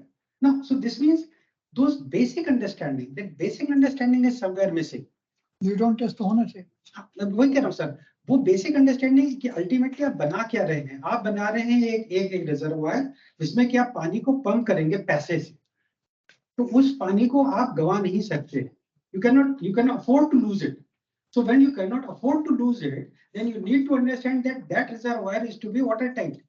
So those tests are to be required, to be done. तो वो नहीं होते हैं. And finally ये usually what we से we get is कि DPR हम लोगों ने सबमिट किया एंड सीएसएमआरएस बहुत ऑब्जेक्शन, सीएसएमआरएस को ऑब्जेक्शंस उठाने का शौक नहीं. We are only asking things which are barely required, क्योंकि अगर वो नहीं होगा तो कुछ नहीं होगा, मतलब प्रोजेक्ट फेल होगा और कुछ भी नहीं होगा. And finally end of the day it will be अच्छा भाई प्रोजेक्ट बनाया सब कुछ हुआ, सर कुछ हुआ पता नहीं क्या हुआ हम समझ नहीं पाए, पानी हमारा सीप आउट कर गया. ठीक है, तो वो रिक्वायर्ड है. तो वो चीज मैं एम्फेसाइज करना चाहूंगा इस फोरम को यूज करने की कोशिश, that people who are connected online also they may also emphasize on this. Yes, detailed field laboratory investigations होने चाहिए. इसमें मैं नहीं चाहूंगा कि please nobody should make any a shortcut. I'll take again an example. मैं डॉक्टर के पास जाता हूँ. I go to a doctor, I ask him मुझे कोई प्रॉब्लम है. डॉक्टर कहता है ठीक है, जो मैं आपको फिजिकली देख के बता सकता हूँ, he'll give medicine for it. Then finally say कि नहीं भाई आप कुछ इन्वेस्टिगेशंस करके ला, फिर कम से कम ब्लड टेस्ट करके ला. ब्लड टेस्ट करके लाया, पता चला कि नहीं आपका तो हीमोग्लोबिन कम था. हीमोग्लोबिन कम था तो क्यों हुआ, तो हुआ कैसे भाई, हो सकता है कि let us first give him iron tablet. तो वो डिजाइनर ने किया कि भाई ठीक है आपका इसका स्ट्रेंथ कम था, चलो मैं इसको आगे बढ़ा सकता हूँ. देन फाइनली ये हुआ कि नहीं भाई हीमोग्लोबिन के कम होने के रीजंस भी तो होने चाहिए, कहीं कोई इंटरनल ब्लीडिंग तो नहीं हो रही है. तो क्या करेंगे भाई, कुछ जियोफिजिकल इन्वेस्टिगेशंस कर, let us go for a CT scan N MRI. उसके बाद पता चला कि नहीं हमने वो, and again in all those investigations if we try to simulate these river valley projects with our help, it is written clinical correlation is required. So that clinical correlation is borehole investigation, that clinical correlation is drift investigation. तो geophysical कीजिए, फिर borehole investigation कीजिए, फिर comprehensive data का analysis कीजिए. That is most important. हम लोग क्या करते हैं, हम कंपार्टमेंट्स में काम करना शुरू कर देते, कहीं पे जियोफिजिकल हो गया फिर हम लोग खुश हो गए, अब तो जियोफिजिकल हो गया. And then to make them understand, अच्छा बोरहोल इन्वेस्टिगेशन हो गया भाई, थोड़ा जियोफिजिकल करा लो, सर बोरहोल तो करा लिया, अब क्या जरूरत है. 1% से भी कम पर हम लोग कोशिश में लगे हुए हैं. And this is everywhere. So detailed field and laboratory investigations जरूरी है. Okay, investigations, foundation, borrow area investigation, जब हम type of dams की बात करेंगे, so both of them are required. Construction material, borrow area investigations को हम कहेंगे, that Mr. Multi will be covering. Foundation investigations में जो हम बात करते हैं, again, demarcating between geotechnical and geological. This is required and this is to be understood. हाँ, अभी कुछ क्या करने लगे कि हम लोगों ने we started doing a geological investigation और कहा कि ठीक है इसी में geotechnical को हम लोग कर लेते हैं. उसमें वेस्टेज हो रहा है. May be for example geological investigation greater depth तक हो रहा है, वहां पे हो सकता है आपको डब्ल्यूपीटी की जरूरत नहीं होगी. जो टेक्निकल में हम कह रहे हैं कि ऊपर के थोड़ी लेयर्स के लिए हमें चाहिए, may be height of the dam का 12 तक इज इनफ. बट वो दोनों को कंबाइन करने में क्या हो रहा है कि neither the agency is able to understand nor the project people are able to understand, तो जब तक कि आपको जरूरत नहीं थी एक्स्ट्रा एफर्ट गया आपका यूजलेस, और उसका यूसेज भी कुछ भी नहीं हुआ. So we see that earth and rockfill dams, masonry dams, सब जगह पे foundation investigations required है, surface investigations भी required है. These are methods which are known to all, and I simply say that खासकर civil engineering कहेंगे हम, it's more of a common sense engineering. बहुत हाई-फाई engineering नहीं है इसमें. जो physics फिर भी थोड़ी सी हाई-फाई है. कुछ फिजिक्स आती है उसके अंदर, वो समझ में नहीं आती कहीं. इसके लिए कुछ दिमाग चाहिए, लेकिन सिविल इंजीनियरिंग के लिए नहीं चाहिए. वो कॉमन सेंस से काम कर रही है. मेरे कमेंट जियोलॉजी तक थे, सिविल कमेंट मैं उसको मैं आपके कमेंट्स को I am taking them further to civil engineering. तो कॉमन सेंस इंजीनियरिंग है सर, कॉमन सेंस इंजीनियरिंग है एंड कॉम्प्रिहेंसिवनेस की जरूरत है हमको आज की तारीख में सारे प्रोजेक्ट्स में. लॉगिंग, ऑगर, ड्रिल, पिट्स, ये सब करके आप, अच्छा फिर अगेन जैसे कि सपोज मैं एक सिंपल सा example they, I will go for a bore area investigation. अब बोर एरिया इन्वेस्टिगेशन किया, अब उसमें आपने पिट डिग किया तो देखा कि आपकी सॉइल्स दो तरह की थी. अब वो कह रहे सर दो तरह की सॉइल्स आ गई, उन्होंने सारा मिक्स करना था, मिक्स करके उसकी लैब टेस्टिंग करा. हो सकता है ऊपर वाली जो लेयर थी वो सूटेबल थी और नीचे वाली लेयर सूटेबल नहीं थी, और मिक्स होके दोनों non suitable. So finally what happened? The bore area got rejected. So these are very petty issues. But finally क्या हुआ कि हो सकता है एक बहुत ही अच्छा बॉर एरिया जो कि आपके साइट के पास में था, जो आपकी कॉस्ट को बिल्कुल कम करने वाला था, वो रिजेक्ट हो गया बिकॉज इन्वेस्टिगेशन गलत था, ये इन्वेस्टिगेशन का तरीका गलत हो. तो those things are important to be understood. And ये सब आईएएस कोड में कैटेगरिकली क्लियर लिखा हुआ है कि अगर आपके पास 2 लेयर्स आ रही हैं तो आप अलग अलग लेयर्स के इन्वेस्टिगेशन कीजिए. There are 3 layers, then they should be investigated separately. But somehow people who are on the field, they are unable to. Somehow maybe agencies who are working for the investigation, they are not knowledgeable. और जो अभी आप भी कह रहे थे ना, courts में everything is there. Somebody has to read them. वो पढ़ना पड़ेगा. वो पढ़ेंगे नहीं तो हम लोग पिछड़ जाएंगे. So अच्छा, एक और चीज which we feel while we talk about DPRs and जब हम इसमें बात करते हैं, इन्वेस्टिगेशंस हुए, उसका जो समरी है वो समराइज नहीं हुआ. अभी we are getting online DPR, 1000 page की डीपीआर, सिस्टम पे स्क्रॉल करना है, आपको समरी समझ में नहीं आ रही, आपके अंदर 10 दिन लग गए उसी में समझने में, यहाँ पर ये था फिर कहाँ चले गया. And some people are not even optimising on the PDFs.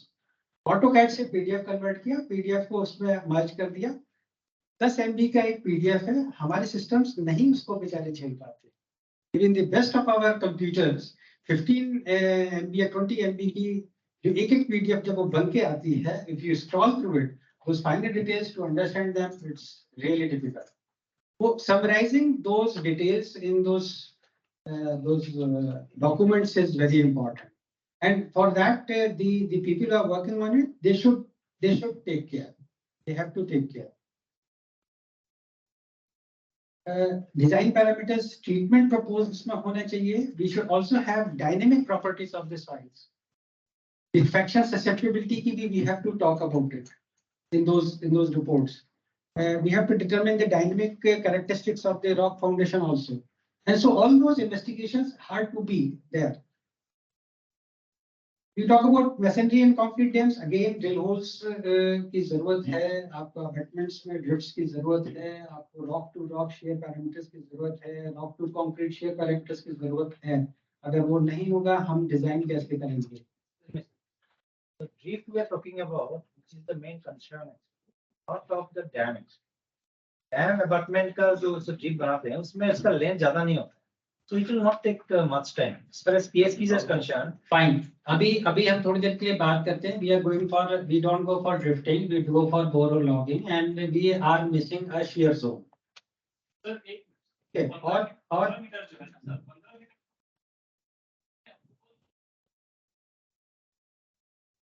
15 metre drift हमारे लिए बड़ी समस्या नहीं है सर, वो पूरा के अप्रूवल समस्या है. स्टार्ट करने के लिए तो चाहिए. That is acknowledged कि वो टाइमिंग तो लगता है. अभी आपको बताता हूँ, very simple example we are going through it. ये केन बेल लिंक कैनाल प्रोजेक्ट का नाम, उससे रिलेटेड एक डैम है, Daudhan dam is coming into a forest reserve area. Investigations were done long back. ठीक है, उस वक्त some bore areas were identified, even query areas were identified, and materials were tested, and they were all found to be okay. Now, when they got the clearances, the Ministry of Environment has put a clause stating that no material will be entering the PTA and no material will be going out of it. So neither the bore area material can come in for the construction, nor any material which is going to be excavated from the dam foundation is going to be thrown out. अब ये तो है, ये तो I am saying, ये तो है, ये क्लियरेंसेस में वो टाइम लगता है, बट क्लियरेंसेस में टाइम लगने की वजह से इन्वेस्टिगेशन पे कॉम्प्रोमाइज करना, मैं इसको दूसरी तरह से बताता हूँ. We are central government employees covered under CGHS. ठीक है, CGHS के लिए अगर आपको एक इन्वेस्टिगेशन कराना है तो आप पहले डिस्पेंसरी में जाएंगे, वहां से लिखवाएंगे, फिर डॉक्टर के पास जाएंगे, फिर वो लिखेगा, फिर वापस डिस्पेंसरी में आएंगे, फिर उस टेस्ट को वो एंडोर्स करेगा, फिर आप उस टेस्ट को करा के आएंगे। लेकिन इस प्रोसेस की वजह से हम टेस्ट को तो बंद नहीं कर देंगे। So that is what I am trying to say. Those times will be taken. How to shorten them? उस पे maybe some other people may be working on it, and that can be taken up at a different forum. But because of that, if we say that no, we stop the basic requirements, I think वो ठीक नहीं है। उसको हम लोग कैसे tackle करें, उस पर we can work it out. वो some नहीं sir, some different forum may be working on it, but उसकी वजह से we stop it, वो we cannot.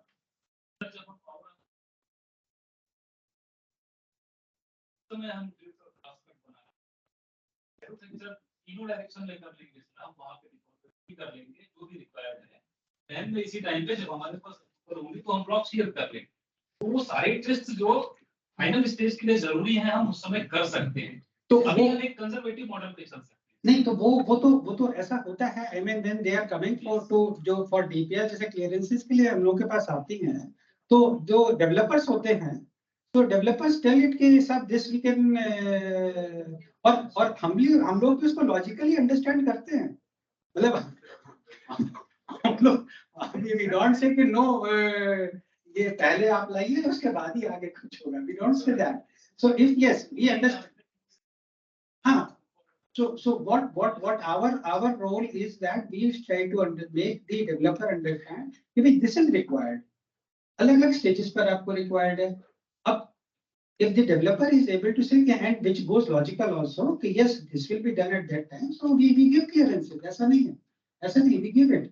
It's not that कि नहीं ये hard and fast rule नहीं, जब तक पहले ये सारा chapters आप लेके नहीं आएंगे तब तक हम लोग आगे नहीं बढ़ेंगे। It's not that. So that we are doing. हाँ। इसमें एक सबसे बड़ी समस्या जो ये है कि हम ये कसमें तो खा लेते हैं कि हम क्या करें, कंस्ट्रक्शन टाइम पे जब जाएंगे तो हम पावर हाउस की सेंट्रल बुलेट के टाइम पे टेस्ट करेंगे। मगर राहुल साहब हमारे गुरु हैं, क्या ये संभव हो पाता है? कंस्ट्रक्शन टाइम का शेड्यूल क्या हमें परमिट करता है कि ड्रिफ्ट करके अब टेस्ट करवाएं, काम को रोक करके पावर हाउस को जाएंगे? पावर हाउस में जब तक डिजाइन पैरामीटर्स नहीं पाएगा तो उसमें इसीलिए मैंने ये कहा अगर लॉजिकली आपको टेंडर से डिजाइन के लिए कुछ तो रॉक मेटेरियल टेस्टिंग है। इसीलिए मैंने कहा अगर आप लॉजिकली एक्सप्लेन कर दें कि हाँ साहब ये ऐसे हो सकता है, आई सेड लॉजिकली एक्सप्लेन कर, खाली एक्सप्लेन नहीं कर रहे। So if you can say yes this is how it can be done and it feels to be feasible, तो ठीक है। जो फीजिबल नहीं लगेगा तो अब सपोज somebody says कि मैं तो साहब चांद तक रोड बना दूंगा, फीजिबल नहीं है। आप कितनी भी बढ़िया डॉक्यूमेंट बना के दे दें, फीजिबल नहीं है, तो वो नहीं माना जाएगा। एज सिंपल एज अल्टीमेटली क्या होता है ना कि जो टेंडर स्टेज में हम इंफॉर्मेशन देते हैं that is considered to be the Bible. Contractor या जो भी है उसके बाद में जो कुछ उससे चेंज होता है दैट इज सम डेविएशन। तो अगर आप टेंडर अवार्ड करने के बाद में कुछ मॉडिफिकेशन होती है उसके कारण आप चेंज करते हो तो काम कौन सा होगा लोग? यस तो वो तो है ही है। वो तो वही मैं कह रहा हूँ कि अगर लॉजिकली कोई चीज आ सकती है तो ठीक है। बट अगर कोई ऐसे है कि नहीं साहब इसको हम जब प्रोजेक्ट खत्म हो जाएगा उसके बाद टेस्ट कर लेंगे, वो तो नहीं होगा। The explanation of चलो ऐसे गुप्ता साहब ने एक्सप्लेन कर दिया है, मतलब जो जरूरी हो करना है, लेकिन जो नहीं कर सकते हैं उसको लॉजिकल वे में समझा दीजिए क्या करना। अब जैसे कि हम सिंपल से कहें टेस्ट है रॉक पे करने, ये सब करने हैं तो करने, शियर स्ट्रेंथ पैरामीटर्स निकालने हैं, डिफॉर्मिटी कैरेक्टरिस्टिक निकालनी है। और लास्ट में हम तो एक ही चीज ये कहते हैं कि जो मैं शुरू में भी सर कह रहा था, if there is a designer who can design a project without evaluating these parameters, we are very happy.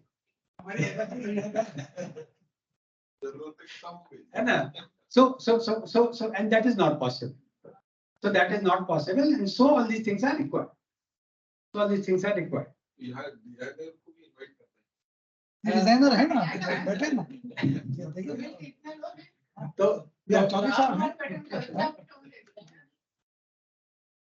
NHPC का तुम जानते ही हो कि बड़े रिवर्सल रोल। सर आपके जो आपने पॉइंट रखा है इसमें एक्चुअली क्या है कि अब आने वाले दिनों में यही होने वाला है we are going to use big data and high performance computing, actually quantum computing, because with that big data actually database नहीं है, इसलिए हम अभी उस ये सारे इंस्टीट्यूट टेस्ट करने पड़ेंगे. जिस दिन हमारे पास बिग डेटा आ जाएगा ना, ये सब टेस्ट सब खत्म हो जाएंगे. नेक्स्ट 5 years और सो एआई टेक्नोलॉजी इतनी फास्ट हो जाएगी और क्वांटम कंप्यूटिंग इतनी फास्ट हो जाएगी, वी विल बी नहीं, it will going to reality. Yes sir, Batra हमने क्लास को की बात की, 2030 की बात की, और बाद में माना है. ये दोनों बड़ा कंट्राडिक्टरी है सर. इसको इस पूरे ना क्लास को भी आपके पास 2030 भी है, बैटरी स्टोरेज भी चाहिए. उन्होंने शुरुआत वहां से की.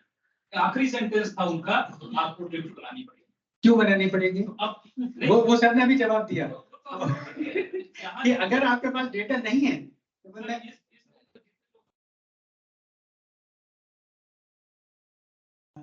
लेकिन क्लास को भी है, नहीं मैं बहुत ज्यादा इंसिस्ट करता हूँ कि बननी चाहिए. आज जो समस्या है ना सर, उन्होंने बहुत सही शुरुआत की थी ग्लासगो से, और ड्रिफ्ट के बिना तो धवन सर ड्रिफ्ट मेरा स्टैंड जानते हैं बिल्कुल अच्छे से.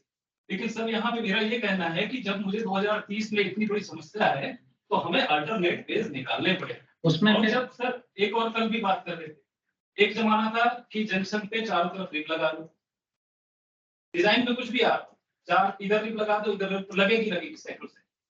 आज कहाँ डिजाइन पहुंच गया, आप आरआरएस में आ गए, कहाँ पहुंच गए. तो हमें इधर भी थोड़ा सोचना.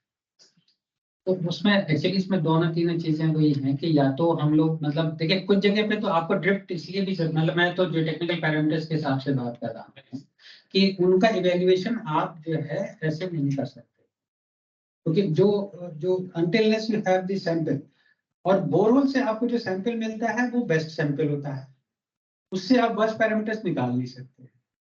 The irony is that when you do a borehole, you get good rock. उसका टेस्ट कर लेंगे, वो बेकार है आपके लिए. जो खराब है वो तो आएगा ही नहीं आपका, तभी तो वो क्रम्बल हो गया. तो अल्टीमेटली आपको तो वो चाहिए जो खराब है, वो खराब आपको तभी मिलेगा जब आप अंदर घुसेंगे, बिना उसके आपको मिलेगा नहीं. फिर ये है कि या फिर आप अपने जो डिजाइन हैं, you are becoming so conservative और उतने आप उसमें लीवेज रख पाए अपने टेंडर्स में भी, और इवन जो कंस्ट्रक्टिंग एजेंसीज हैं वो भी इस चीज को एक्नॉलेज कर पाए कि ठीक है अगर ये ऐसे होगा तो हम इस पर जो कॉस्ट ओवररन्स वगैरह होंगे उसको कैसे कैटर करेंगे.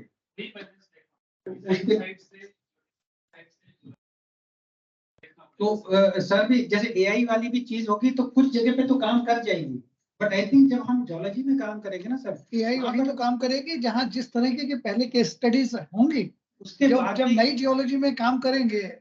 जैसे अभी आप पीएसपी के लिए जो हिमालयस की जियोलॉजी का बैकग्राउंड काम नहीं करेगा तो पीएसपी के डेटा आने में से फिर टाइम लगेगा, तो 10-15 साल फिर उसमें निकल जाएंगे. तब तक हो सकता है हम पीएसपी की जगह किसी और पे आ चुके होंगे. जी जी सक्सेसफुली हिमालयन रीजन में चल गई, लेकिन बाकी जगह नहीं चल पाई. तो लक बाय चांस वाली बात नहीं, लक बाय चांस नहीं है. डिफरेंट सिचुएशंस, डिफरेंट कॉन्ट्रैक्टर, जिस रेट से आपने पे किया एचसीसी को किशनगंगा में, बाकी जगह नहीं किया, वैसा ही तो डिसाइड करता है काम कैसे होगा. जियोलॉजी तो सेम थी. Okay, so we had a meeting with the TVM contractors also, TVM manufacturers, Robinson Harriman. So they were also of the same view that if you will be providing the geotechnical baseline report as well as the risk register within your contract, then they will be able to make the tunnel on time, because they won't be taking the ground risk. आप investigation नहीं करेंगे तो risk register कैसे बनाएंगे, risk analysis कैसे करेंगे. अच्छा, एक चीज और हम लोग मिस कर रहे हैं यहाँ पे कि type of contracting which you are using. If you are going for a turnkey contract, there the entire ground risk that goes to the contractor. So there the level of geological investigation need to be far more than what's in the item rate based contract, because in the item rate based contracts you can give him a leverage by way of geotechnical report, maybe by way of this register.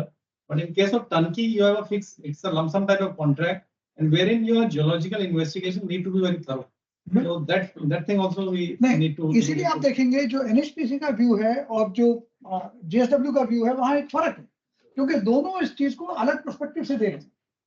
वो चाहते हैं कि मैं efficiently काम करूं, मुझे साल भर लग जाता है अप्रूवल्स लेने में। एनएचपीसी कहती है कि नहीं साहब, अगर आप अभी नहीं करेंगे तो मेरा टेंडर स्टेज का डिजाइन जो है वो गड़बड़ हो जाएगा, और अगर टेंडर, और वो 100% बाइबल है, अभी आपने न्यूज देखी। तो ये एक्चुअली ये इतने आसानी से 3 घंटे में समेटे जाने वाली चीज नहीं। ये सर ये बहुत बड़ा टॉपिक है जो कई सालों से चल रहा है और कई सालों तक चलेगा। और अगर ये जब मैं नौकरी शुरू किया था 42 साल पहले, तब से ठीक है। So sir, just continuing further, I'll just finish with it 2 minutes, then उसके बाद फिर we can discuss. फिर geophysical methods भी हैं for investigations, वो हम लोग अभी cover कर चुके हैं, देख चुके हैं. And then drilling, yes, there are codes, and ऐसे बात होती है कि codes का जो provision है, that is for people who may be flouting. इसलिए codes आते हैं कि भाई नहीं, ये तो आपको करना ही पड़ेगा. तो इसलिए ये भी कह देना कि नहीं हम कोर्स को हम डाइल्यूट करें. देयर आर गुड पीपल, हो सकता है कि उससे ज्यादा करें, but there are some other people also. जहाँ पर क्लास में टॉपर्स भी हैं, वहाँ पर फेलियर्स भी हैं. तो टीचर को तो फेलियर के हिसाब से चलना पड़ेगा, तो टॉपर को देख के खुश नहीं हो सकता है. तो we have to look into those agencies also who may not do and take advantage of any leverage which we are giving. So we have to go through it. So codal provisions are there and they have to be followed. हाँ, उसको हम लोग optimise कर सकते हैं as we were deciding कि जैसे periphery पे हुआ, ठीक है, ऑल डिस्टेंस बराबर करने की जगह पे लगा कि हाँ भाई जियोलॉजिकल रिपोर्ट कह रही है, यहाँ पर हम पास कर लेते हैं, यहाँ पर हम छोड़ देते हैं. So that can always be done. There are codes, test pits explorations करेंगे, geophysical, ये सब कुछ है, depth of water table, permeability, ये छोटी छोटी सी चीजें हैं, बट ये कई बार हम देखते हैं रिपोर्ट्स में मिस होती है, नहीं होती है. बोरेरिया इन्वेस्टिगेशन हो रहा है, बहुत बड़ा आपका लैंड है, एक टेस्ट कर, वो हो सकता है वो टेस्ट रिप्रेजेंटेटिव भी नहीं सर. Recently एक प्रोजेक्ट में what happened that some geotechnical investigations, some boreal investigation was done. कुछ सैंपल उठाया गया, उसका एक टेस्ट हुआ, टेस्टिंग हमारे यहाँ हुआ, sample was provided by the project authority. वो सैंपल से हमने टेस्ट किया, हिसाब से the sample was good enough कि उसके लिए हम होमोजेनियस डैम पे जा रहे हैं. उसके बाद थोड़ा सा शक हुआ, प्रोजेक्ट राजस्थान का था, थोड़ा सा शक हुआ, इतना हाई कंटेंट ऑफ क्ले कैसे हो सकता है, it is not possible. We said no, we will go for the investigations. We went there. जो बोरेरियम ने आइडेंटिफाई किया था और शेल मटेरियल, उसमें सही में क्ले नहीं था. Now the project authorities ने क्या किया, जो रोड कंस्ट्रक्शन के लिए जो मटेरियल आया था, उसमें से 2 कट्टे भरे और हमारे पास भेज, क्योंकि उनके हिसाब से ये था बोरेरियम इन्वेस्टिगेशन में कुछ नहीं करते हैं, 2 बोरे मिट्टी के 30 किलो के CSMRs को भेज देते. 2 महीने बर्बाद हुए क्योंकि डैम टाइप की डिजाइन चेंज हो गई. 2 months. तो इन्वेस्टिगेशंस, मैं ये नहीं कह रहा इन्वेस्टिगेशन की importance is not known to us, but somewhere we are getting those, जो गैप्स हैं वो हो रहे हैं, फिर भी still they are occurring, and so everybody has to be a bit cautious about it.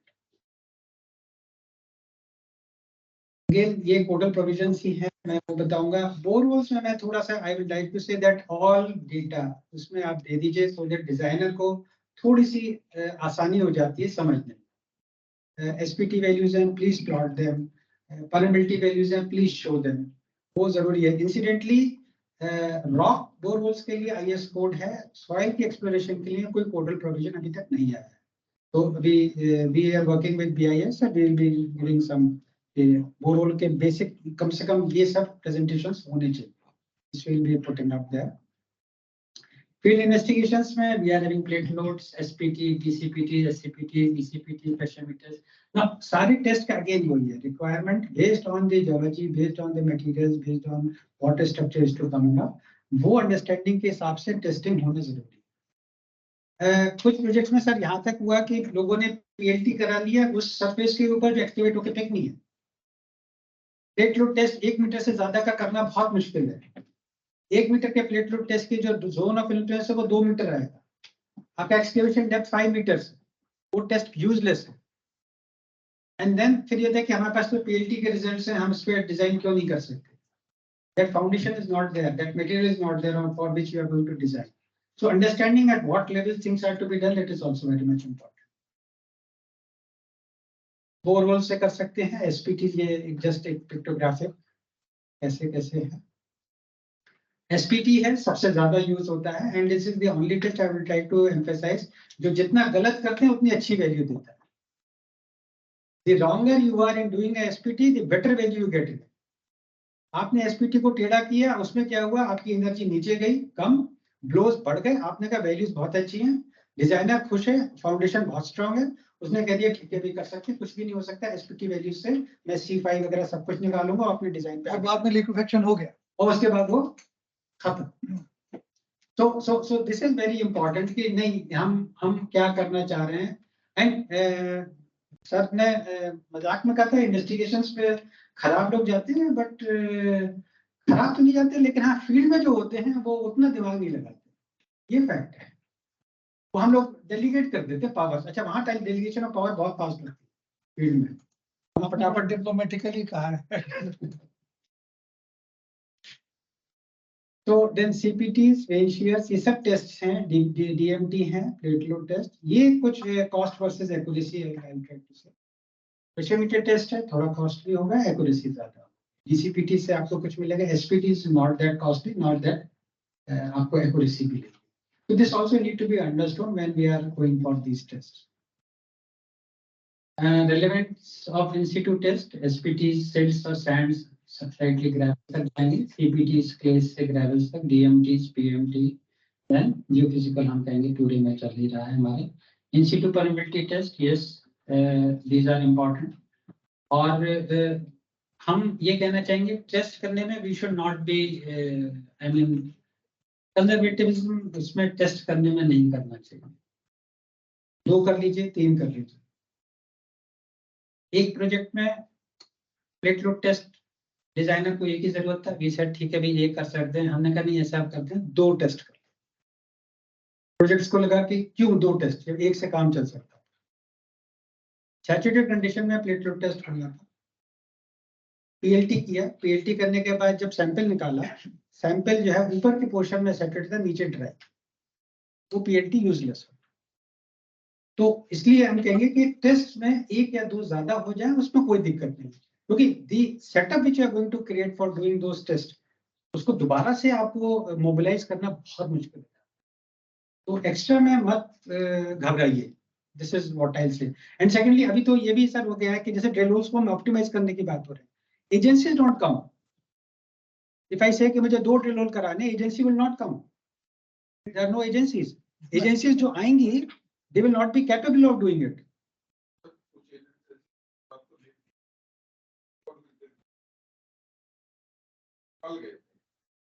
ऐसा सिर्फ प्रोजेक्ट है ना कि कोई एजेंसी की उन्होंने इन्वेस्टिगेशन, उसमें ना डायरेक्शन मार्क, ना नंबर ऑफ पोस्ट मार्क है, सेपरेशन कहाँ है, कहाँ मिसिंग हुआ है, कुछ भी नहीं, उन्हें रैंडमली रख दिया।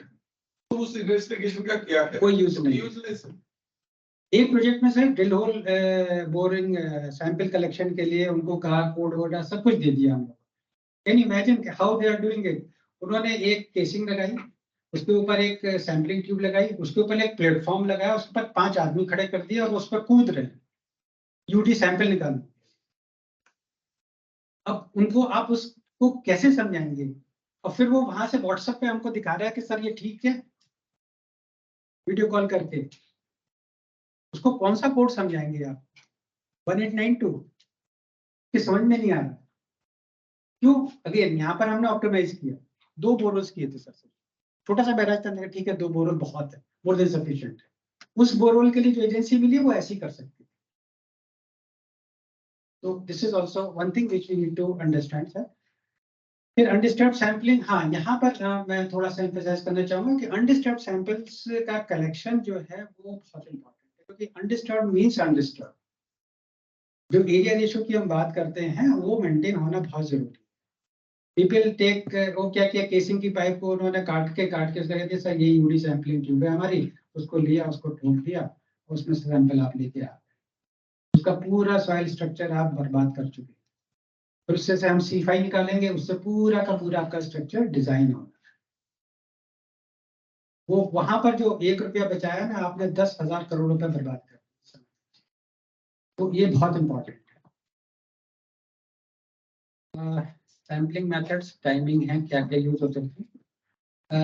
ये थोड़ा सा जस्ट कि ये सब टेस्ट और इसमें स्पेशली जो है ना ये सॉइल डिस्पर्सिविटी, आजकल we are not getting very good border areas, तो कई बार एक्सपेंसिव सॉइल्स भी होती हैं, डिस्पर्सिव सॉइल्स भी होती हैं, तो डिस्पर्सिविटी टेस्ट होने जरूरी है। हम लोग क्या करते हैं, एक एमए कराया, एक डायरेक्ट शेयर करते हैं, डायरेक्शन नहीं करते, डायरेक्ट शेयर से ही काम चलाने की कोशिश करते हैं। डायरेक्ट शेयर जो कि सैंड्स के लिए, नॉट फॉर क्लेस। डायरेक्ट शेयर किया, उसमें क्या है सर, हमने अनड्रेन डायरेक्ट शेयर किया। जब बेस्ट पार्ट है डायरेक्ट प्रोडक्ट आते थे, अनड्रेन शेयर टेस्ट करते हैं। अब now you are trying to figure it out कि ये कौन सा टेस्ट है, undrained shear. And then when you ask them कि क्या किया था, तो कोड दीजिए, तो कोड कर दे दिया उन्होंने डायरेक्ट शेयर वाला। तब आप डिसाइफर करते हैं, तो आप सीबीआई की तरह काम कर रहे हो, ये टेस्ट कौन सा किया था और ये कौन से result. So this is important, which is to be taken care. I think I'll not go for this case studies. मैं यहाँ से बस फिनिश करूँगा। मैं कहूँगा इन्वेस्टिगेशंस कीजिए, ढंग से कीजिए, क्योंकि एक बार जो सेटअप आपने किया इन्वेस्टिगेशंस को करने के लिए, अगर by chance investigations are not fulfilling the required things, दोबारा से सेटअप को बनाना आपके लिए बहुत मुश्किल है। With that I will finish. Thank you.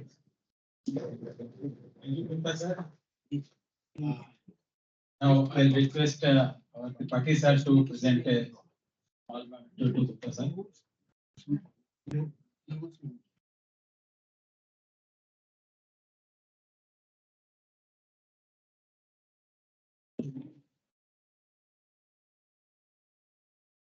ठीक है सर। अच्छा Last presentation of the day, that is the investigations for construction material. Sri Vimal Mulzini sir.